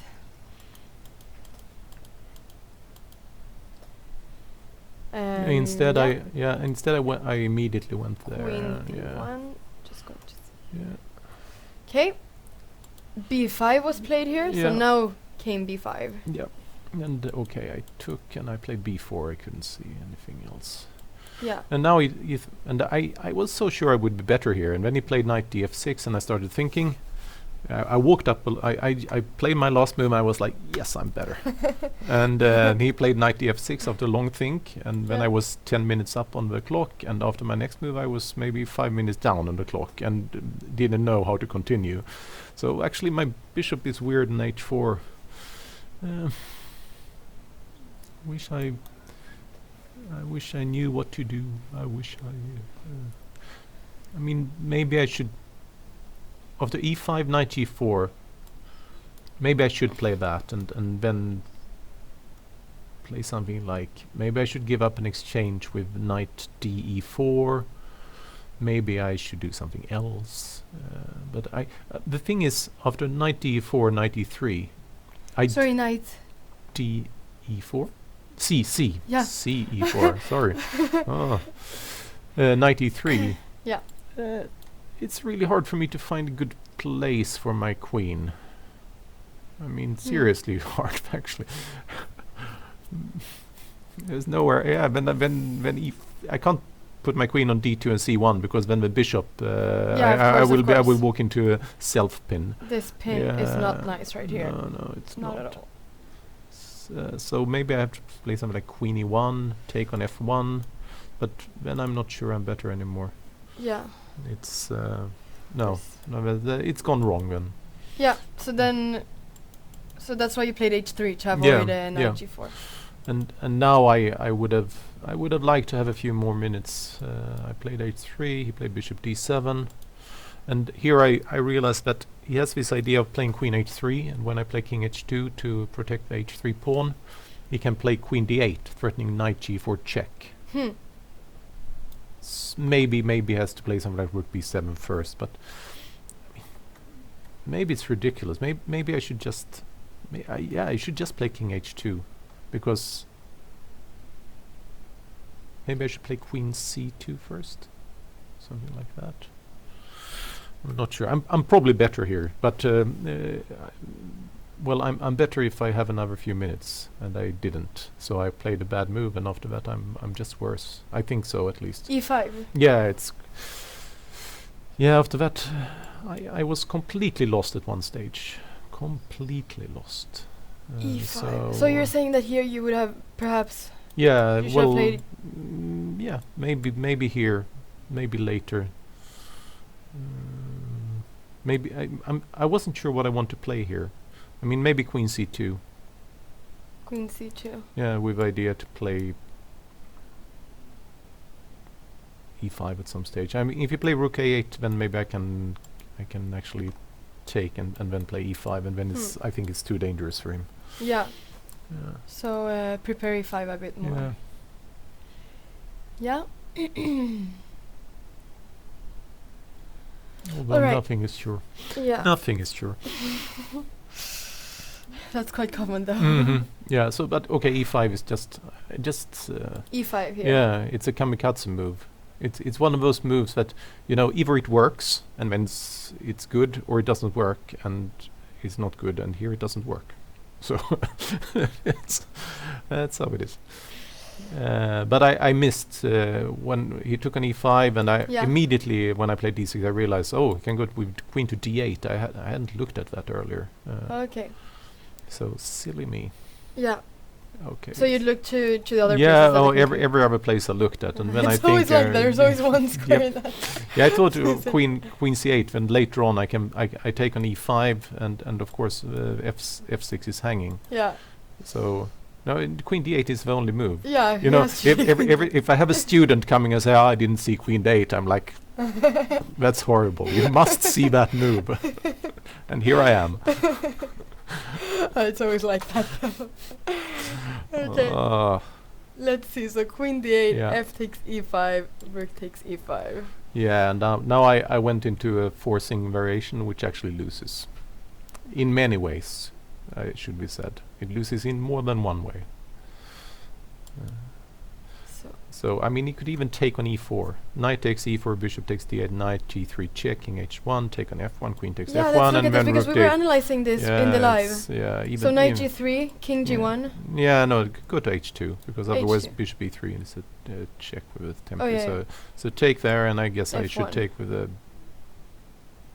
bishop actually, and rook takes d8, and I think that black is doing more than okay here because my d6 pawn is really weak. The c4 pawn is really strong, and yeah, it's moves like queen d4. He just plays bishop g7, and when I don't know what I'm doing. Yes, here we were looking at similar things. Actually, we were looking at if knight takes c3. We didn't really look at knight g3, but we had a hard time evaluating exactly how this position was. I would say that black is doing super well. Okay. Yeah. Yeah. Even super. Well, yeah, it's a pawn, a piece, and a rook, and the c pawn is very strong. Yeah. Black's king is good. d6 pawn is more weak than strong. My bishop on f1 has nowhere to go unless I can take the b5 pawn. And if I take the b5 pawn, I will lose a number of tempes, which will give black the time to get coordinated. And yeah, it's should not be able to survive this. I don't this think bishop so. is very strong Yeah. as well. This diagonal. So yeah, instead, but what he played was good too. He played g5, but at least it makes things a bit more complicated. So I took an f6, and it takes, and now I think probably bishop f2 is better than what I played. Although I thought after bishop f2 maybe he plays bishop f5, and if I go to d4 he can just take with queen on d6, and we get another of those wonderful sacrifices that are. Yeah, I don't see how I can survive here. The bishop pair combined with the c pawn is going to be too strong. And this knight doesn't have any places to go to either. No. Well, this is what I think at least. So. Yeah. So you played bishop g3? Yeah, and I walk. It's the second time in the game that I walk into a forced line, which is just losing for me. and generally, when you get into losing positions, part of what you should be good at if you're a grandmaster is that you should be good at just avoiding that and playing something else. So it's a bit worrying that I just dived into it twice, but somehow I got lucky at the end. So after rook, yeah. Yeah, let's continue. Yes. Rook e3. So there, it's all forced, I think. So Yeah. there, and Bit I of have to take an tactic e3. Yeah. I have to go there, c3. and c3 is a mistake again. So here, bishop g7. I could actually resign there. Really? Yeah, because I can't go with a rook to. I can't stay on the first rank. Yeah. Because on something like rook c1 it just plays g4, and I'm it's horrendous.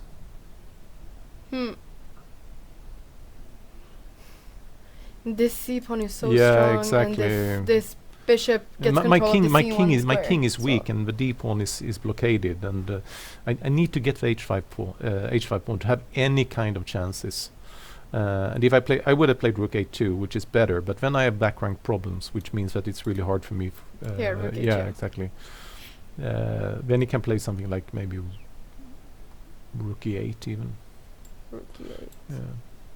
Maybe, or just play h4. You know, just play any move. Any move here is good for black. And It's a pawn up, and it's that passed pawn on c4. So an incredible pawn. yeah, and it's hard to break the blockade Yeah. on d7, to say the least.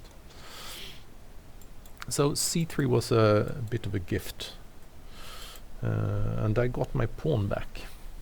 Could he have played g4 in this position? Oh yes, probably, and I have to take it. Yeah, because we were looking at some variation like Yes, I was a bit worried about that, but I will you know, I will take everything I get and try to sacrifice something at some Yeah. point.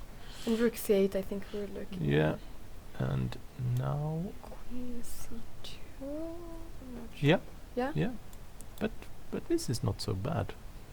I mean, now I get to play bishop d3 next.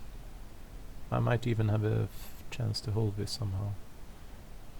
No, yeah, we weren't really sure. We were just looking at variations yeah. like this of g4 and just somehow trying to... There is a, I mean, there is a saying that passed pawns must be pushed, and it's a horrible saying basically, because you should push the passed pawns when it's very dynamic and it's important. But when you have a stable position like my opponent has here, basically you just protect what you have, and then keep the, you know, and because c3 is actually it's blocking with diagonal also, so it's dangerous to think in what do you call it, in cliches like that. I think in sayings like that, yeah. yeah. No, yeah, it probably only should be pushed if there's a clear Yeah, win in somehow. in this position, yes, because the c pawn is it's a pass pawn, and there's no weaknesses, and it can be, at least you should lift blockade first. Maybe something like bishop f5, but well, I take on h5 still. Anyway. Yeah, c3 was played. Yeah. Bishop takes h5. You Yeah. got your pawn. Yeah. On h5. I mean, maybe black is completely winning here still, but at least now, from a human point of view, I have something to fight for, because there are some tricks on f7. Yeah, of course. Yeah. This could become a weak point. Yep. Rook c8. Yeah. And queen c2. Yeah. And now No. maybe queen d2. I was afraid of that. Here, queen d2. Because of the bishop takes f7, king takes f7, queen h7 check, king e6 takes on there, yeah, and king d5, and I didn't see any way for me to stop the pawn This looks incredible. going to c2, The king in the center. and is there any way for me to stop this? I don't think there is. I think I need to go some, like, if I play queen f6,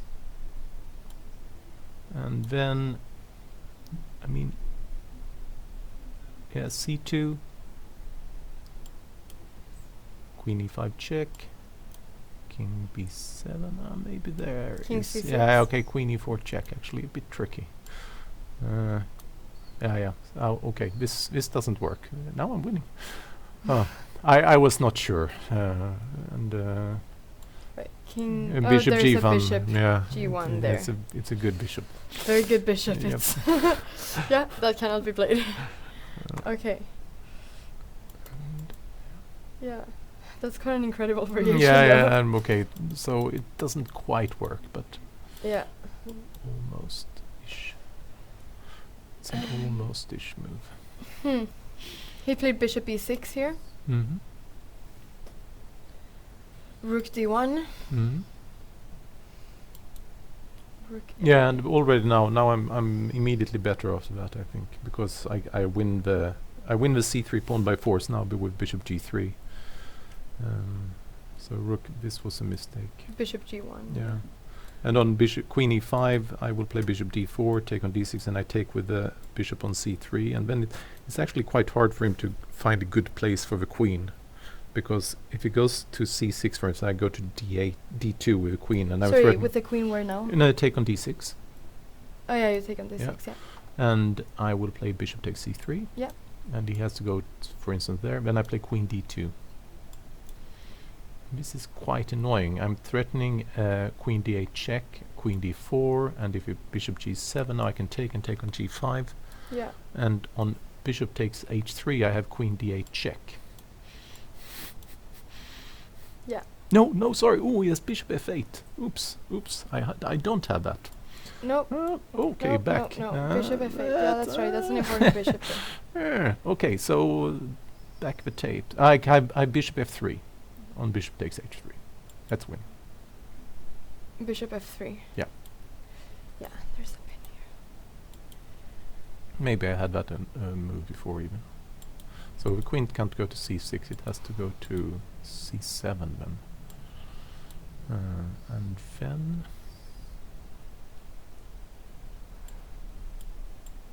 Yeah, I play queen d2 again with idea of bishop of queen d4.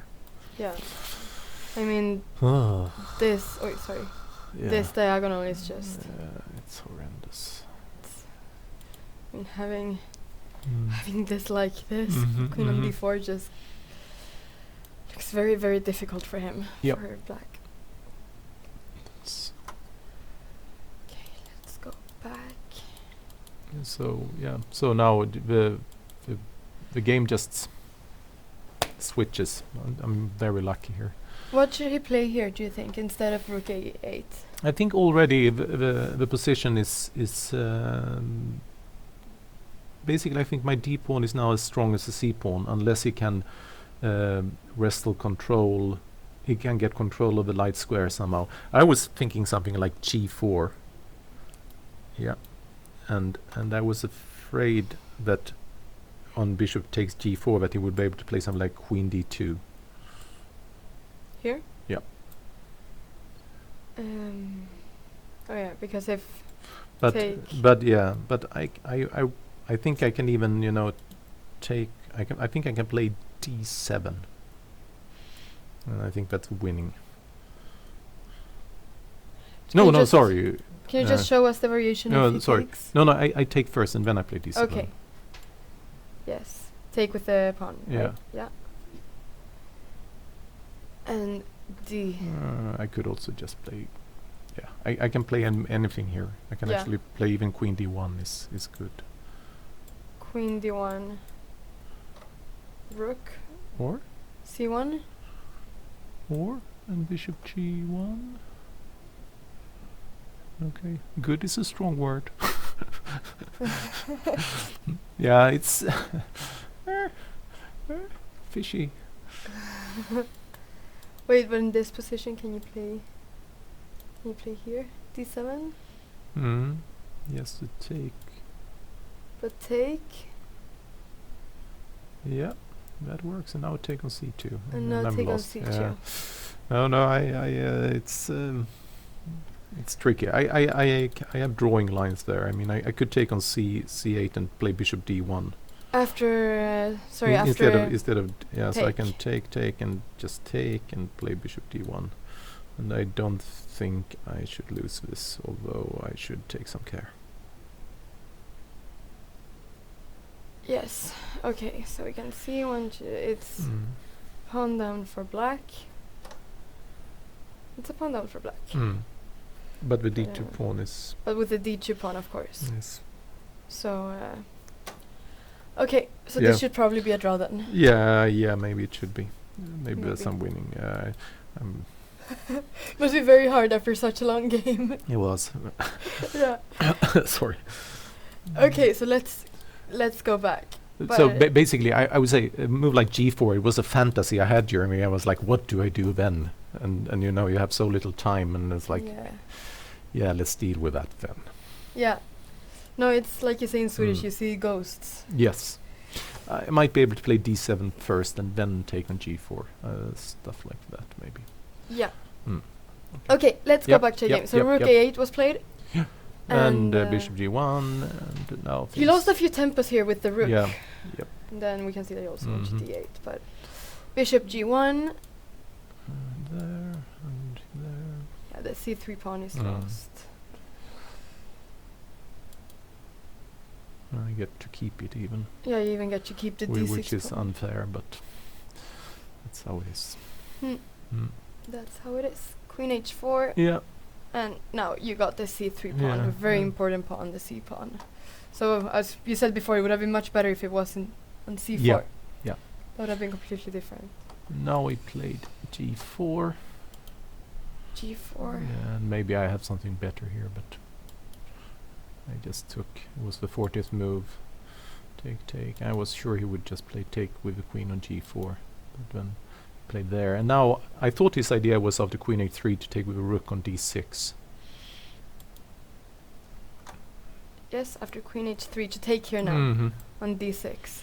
With idea queen h4 take on d1, bishop g1, bishop e3, but it's winning from me. It's just, but I need to show some technique there. Yeah, sorry, do you want to say the variation one more time? Queen takes h4. Queen takes h4. Yeah. rook takes d1, bishop g1, Yeah. bishop e3. Yeah. And Change. yeah, Or no, do you I know think you I don't? think I would play. I had not quite decided, but maybe just g5. G5. Uh, And after bishop takes? Or is it Yeah, rook yeah. takes? I'm going to play g6 at some point. That's my idea. Bishop takes? Now I can play queen g4. Probably. Maybe, sorry, maybe even queen h5 and Hmm. then I play g6. Hmm. Yeah. It's Yeah. Yeah, important to move the queen from I'm H4. going to win that somehow. Mm.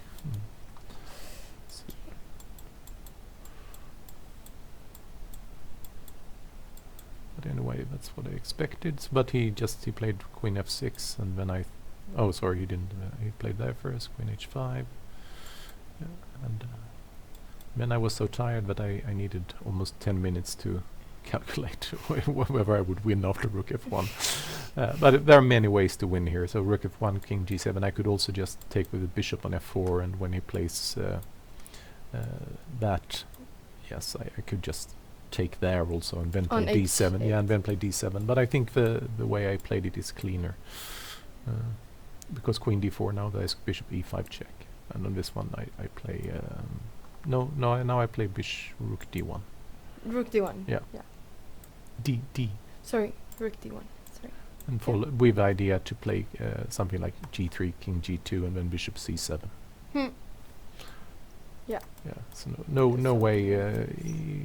He doesn't have enough checks in the end of that. Yeah. Yeah. Okay. Yeah. But In the you end, chose- I found a completely forcing line, so I took with the rook. yeah.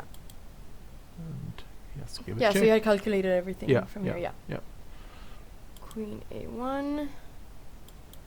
Yeah. And No, but this whole line was quite nice. yeah, and I shouldn't. It's important not to take on f7 with a rook. Maybe I'm winning there too, but it would make it much more complicated. We analyzed this actually, and There was a quite nice line where he would get a G8. draw actually, which is if we go back and I play bishop f4. If I take with the bishop instead, instead of with the rook and here. yeah, and rook h8, and now if I play bishop h6, it takes with the queen on h6, and now I can't. If I take on f7, With the rook. of yeah, then course. after king g8, I'm maybe not losing, but I'm not winning anymore. Huh. Incredible. Yeah. Yeah, so quite annoying. Yeah.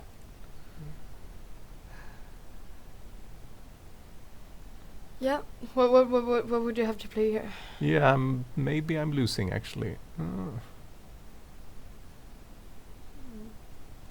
To remove the Rook rook. rook c7.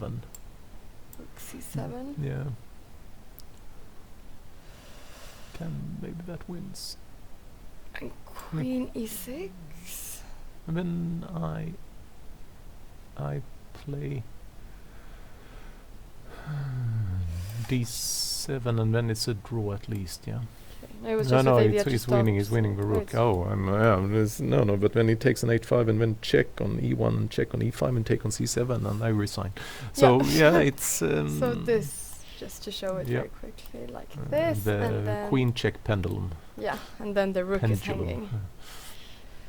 So no, it was just to stop this rook c8 check here. Yeah. Hmm. Indeed. It's complicated. In the wrong way. Okay, yeah. so it was good that you didn't Yeah, enter this no, variation. yeah. Yeah. Yeah. But rook takes Mhm. f4. Mm. Now this is Yeah, all. take and d7. There is just no way for him to stop it because No. queen d1, rook d4, and Yeah. Yeah. And then after Queen Yeah, A8. yeah. Very nice last move. Yeah. Bishop B6.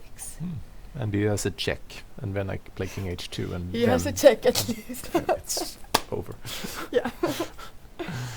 Yeah. No, but this is completely over. It of is. It course. is. Yeah. There's nothing he can do to prevent you from promoting. Mhm. Very nice game. Well, Yeah, it's very nice to win it, at least. but Yeah. it was this last combination was really, really nice. And it was really nice to have you here in the studio, Thank you. showing us how you were thinking throughout the game. Yeah. So good luck in the rest of the tournament. I might need it. Right, thank you. Soon we will be back and just see the last few games, if there are any left, and just see how the last few games were decided. So we will be back in 5 minutes. Så. Bra jobbat, tack så jättemycket för att du kom. Ja. Det var så lite. Jättekul Sigrid. Ja, men alldeles, jag kommer när ni ropar. Det är bara att säga till. Men jag vill gärna ofta, om det är svenska spelare så är det kanske lite lättare att säga liksom, att jag vill i studion istället för att analysera. Men oftast vill jag erbjuda att analysera. Ja, jag förstår. Nej, men, det var jättesnällt att du kom. Absolut. Vi har fått lite boost på tittningen nu, så vi hade 2000 tittare hela intervjun. Åh, vad kul! Gött. Det var jävligt nice. Lycka Det är till! väl min far som är inloggad på 5 stycken olika. Ja, hejdå! Jag vet inte vad du säger. Din pappa kan vara in nästan. Är min pappa här? Ja, han sitter i soffan och tittar på dig.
We are back now from the break, and Ulf Andersson has joined us again.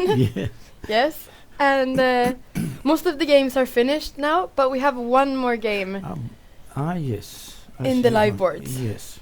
Just board number 9 between Maxim Shekachikin and Nikita Meshkovs.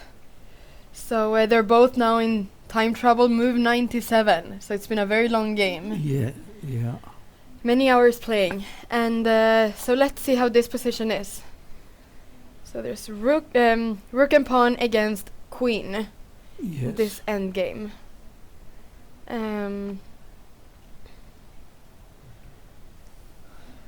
Ulf, what do you think about this? I think normally it should be winning normally this position. Maybe not, I'm not sure, but I think it could be that this is winning, yes, somehow. Winning for black. Yes.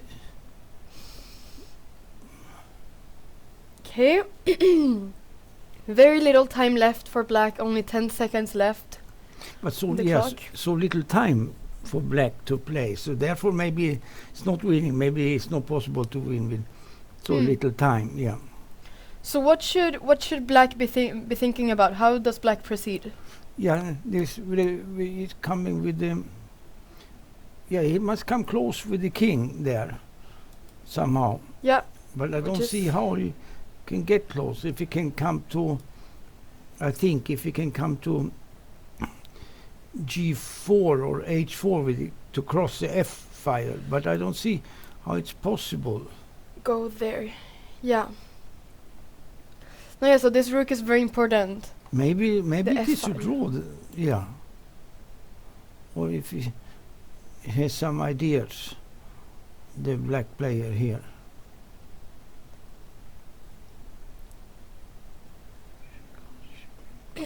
But it should be impossible for black to lose this. Yes, yes, Right, yeah. yes. So it's white that is playing for a draw here, hoping to survive this position.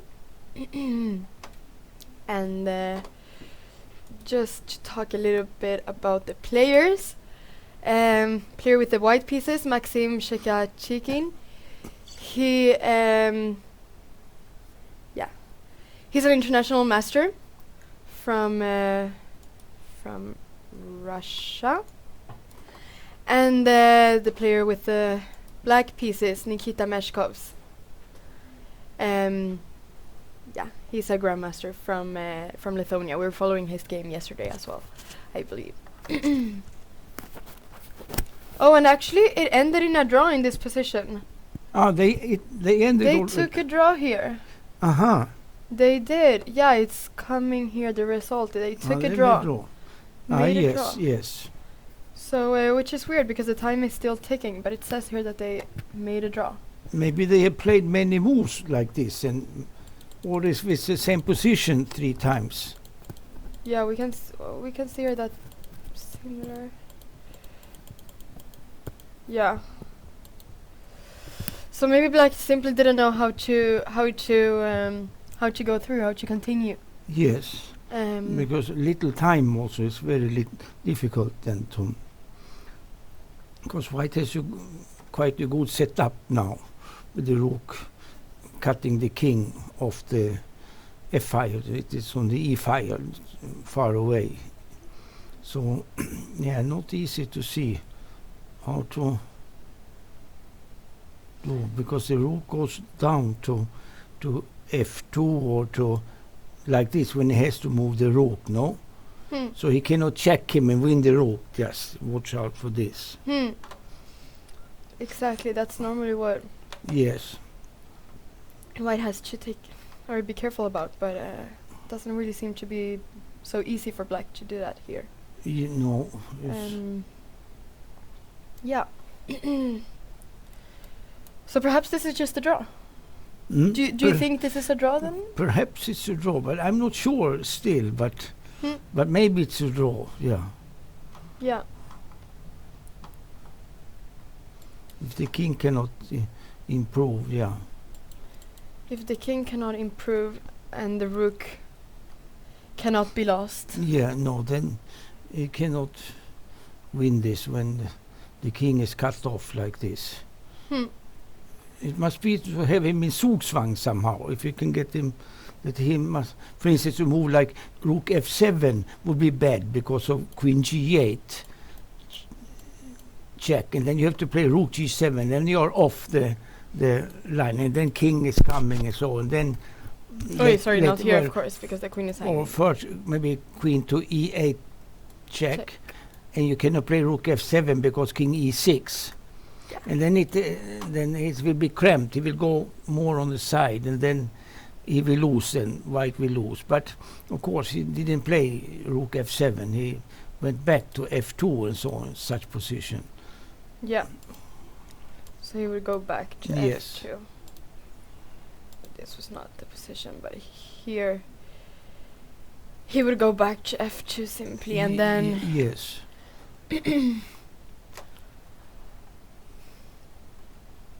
Hard to see how black.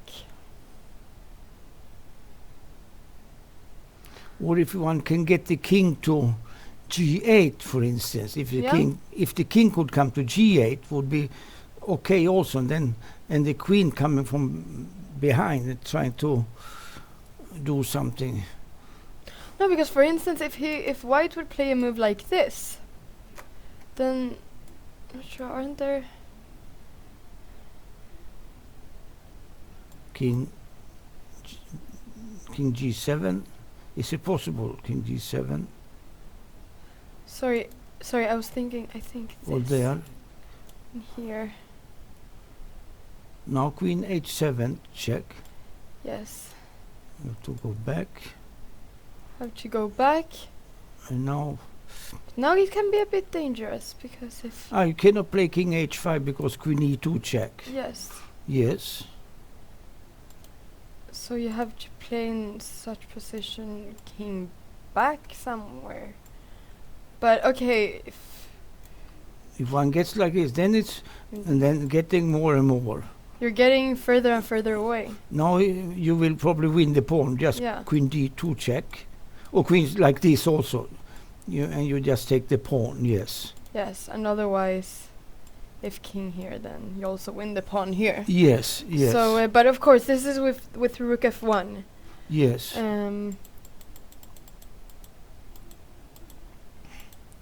So rook f2, it might be a bit different.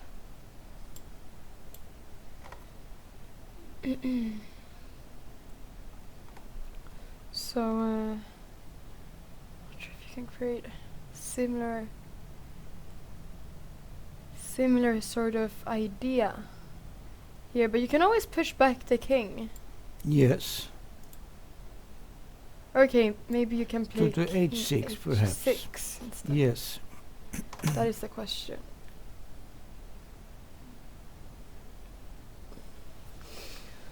So now if queen h8, then you go back to g6.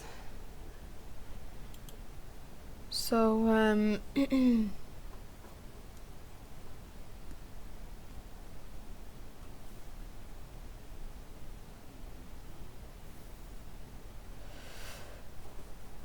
yeah.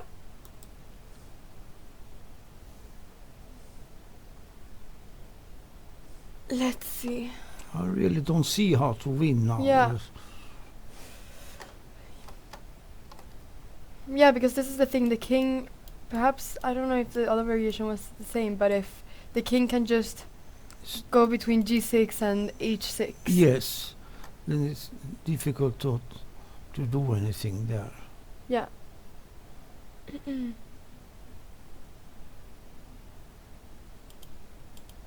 Because the other checks, if a check here, queen h6. Yes. And okay, if we go back, then it's the same thing after king g6. And not sure if there can be any other type of check somehow, if you can.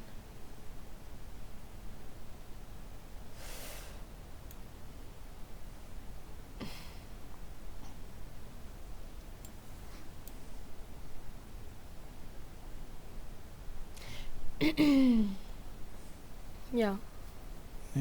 It's hard to see how to make progress. Play something like Yeah, maybe something like that then.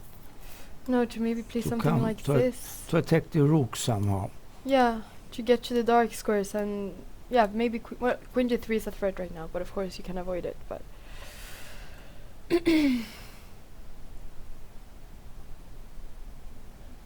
hmm.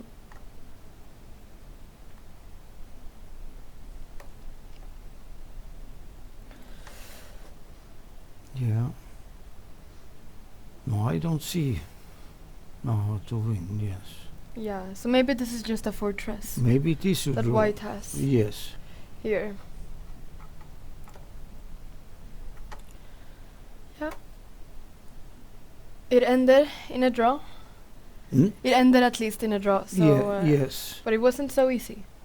Hmm? It wasn't easy No. for black No, no, at all. no. We can see here it's very hard to improve for black, having the king here cut off.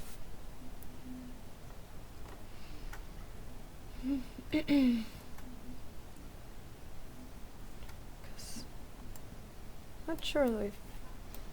What do you play here?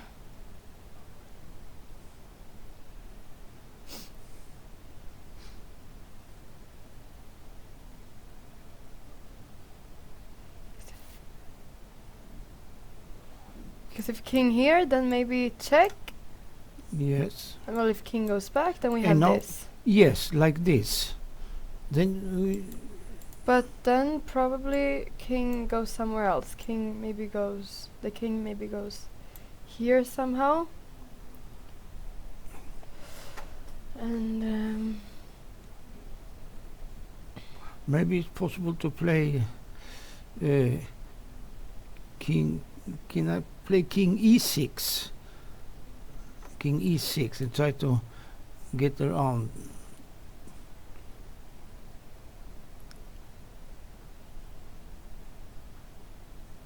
And now what?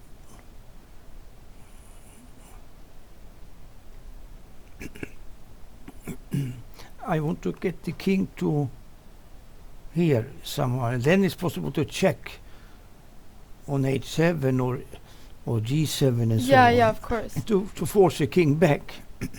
Oh, you want to get the white king back to g8. The black king. Oh, the black king Yeah, to g8. coming. Yes. So But it's really hard with the f file being.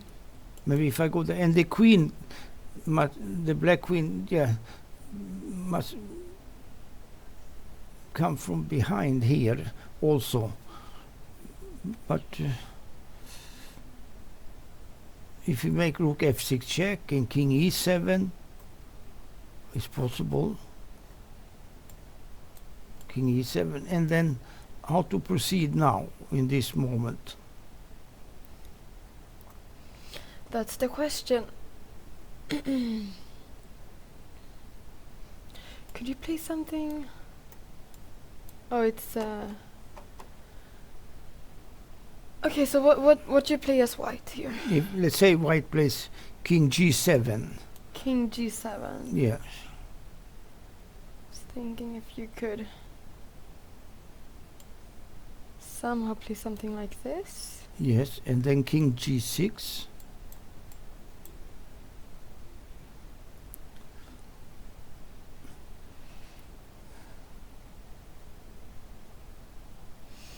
And I don't know how to. I don't think we're No, getting no. anywhere. No. No, so maybe we should. Yeah. So maybe this is just a fortress for white. Yeah. Anyway, very interesting game. Yes. Very Yes. interesting last position Yeah. from this game. And let's just see here. The game, Oh, Volk. this game, which was on board. Yeah, it was just the board above, board 8, between Johannes Haug and Sergei Volkov. So this also ended in a draw. Yes. We never really went through this game, but we can just see. Yeah, black is better, but because white has support on f4 on black squares, but Mm. it's not enough to win because the king cannot penetrate. Yeah, but it's somehow close to a win anyway. Quite close to a win for black. Yeah. Better king and a better bishop, and besides the white pawn is on f4. Yeah, Yeah. but he cannot get in on the king's side or on the queen's side. Impossible. So let's see. Yeah. So he couldn't really get in anyway, and then just go back. Yes. Yeah. So it would have been better for white to have the pawn on f3. Yeah, that would be easier. Easy. Yeah, an easier very draw. easy. Yes. So, but black wasn't able to get his king into white's position No. in any way. So this ended in a draw. Yes. The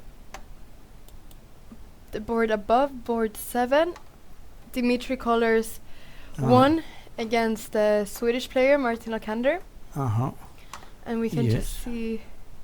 just see what happened. The last few moves here, but if we just go back a little bit. But It was this. Was it Russian defense? Yes. Or Petrov. Petrov? Yes. Yes. So bishop e5. Yeah. This. Yes. Yeah. This is always a little bit dangerous with this pass c pawn. It is disturbing a lot. And Yeah, definitely.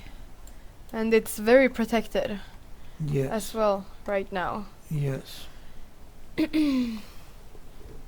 So someone is asking in the chat who's top seed in this tournament, and the player who was highest rated in the beginning was or in the starting rank, the highest rated player is Dimitri Colors, who played this game right here. So he was number 1 seed.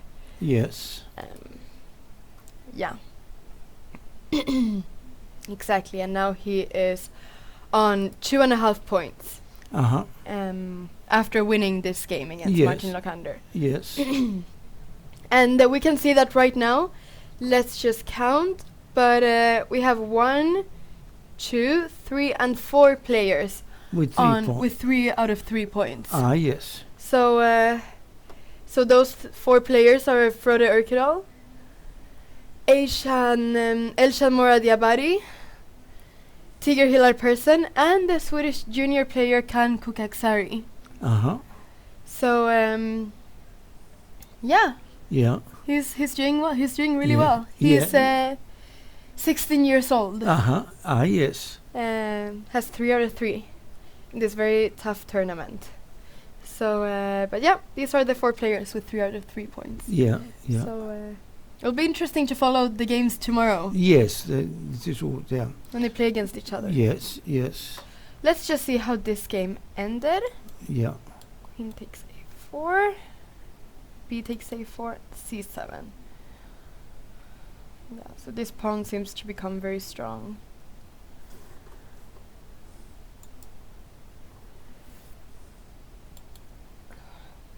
Rook c8. Yeah, trying. And then what happens here? Oh yeah, so after knight takes c7, then rook c8. Yes. Rook c1, sorry. Yes. Pinning the knight and the rook. Yeah. Yes. So f6 was played. And yeah, he just played rook b8. And this endgame should be winning for white with an exchange of. Yes. Yeah, knight d4, knight a6. And here, black resigned. Yes. They were equal pawns, but white was an exchange up here. Yes. It's decisive. He will win this. Yes. No chance to defend. All right, So I think that with this we could maybe end the day. Yes. As we can see in the playing hall here. Yeah, there's all no one games are left there. Yeah. says the arbiter. So all games are finished now. Yeah, Looks yeah. like. Yes. So, but yeah, it was a really fun day to follow the games. Yes, yes. And thank you so much for being with us here today. Ulf. Thank you. Yeah. And tomorrow we meet again. Yes. Tomorrow we meet again, like every day. And we will continue round 4 and we will continue following new games. Yeah. So, see you tomorrow. Yeah. Yeah. Yeah.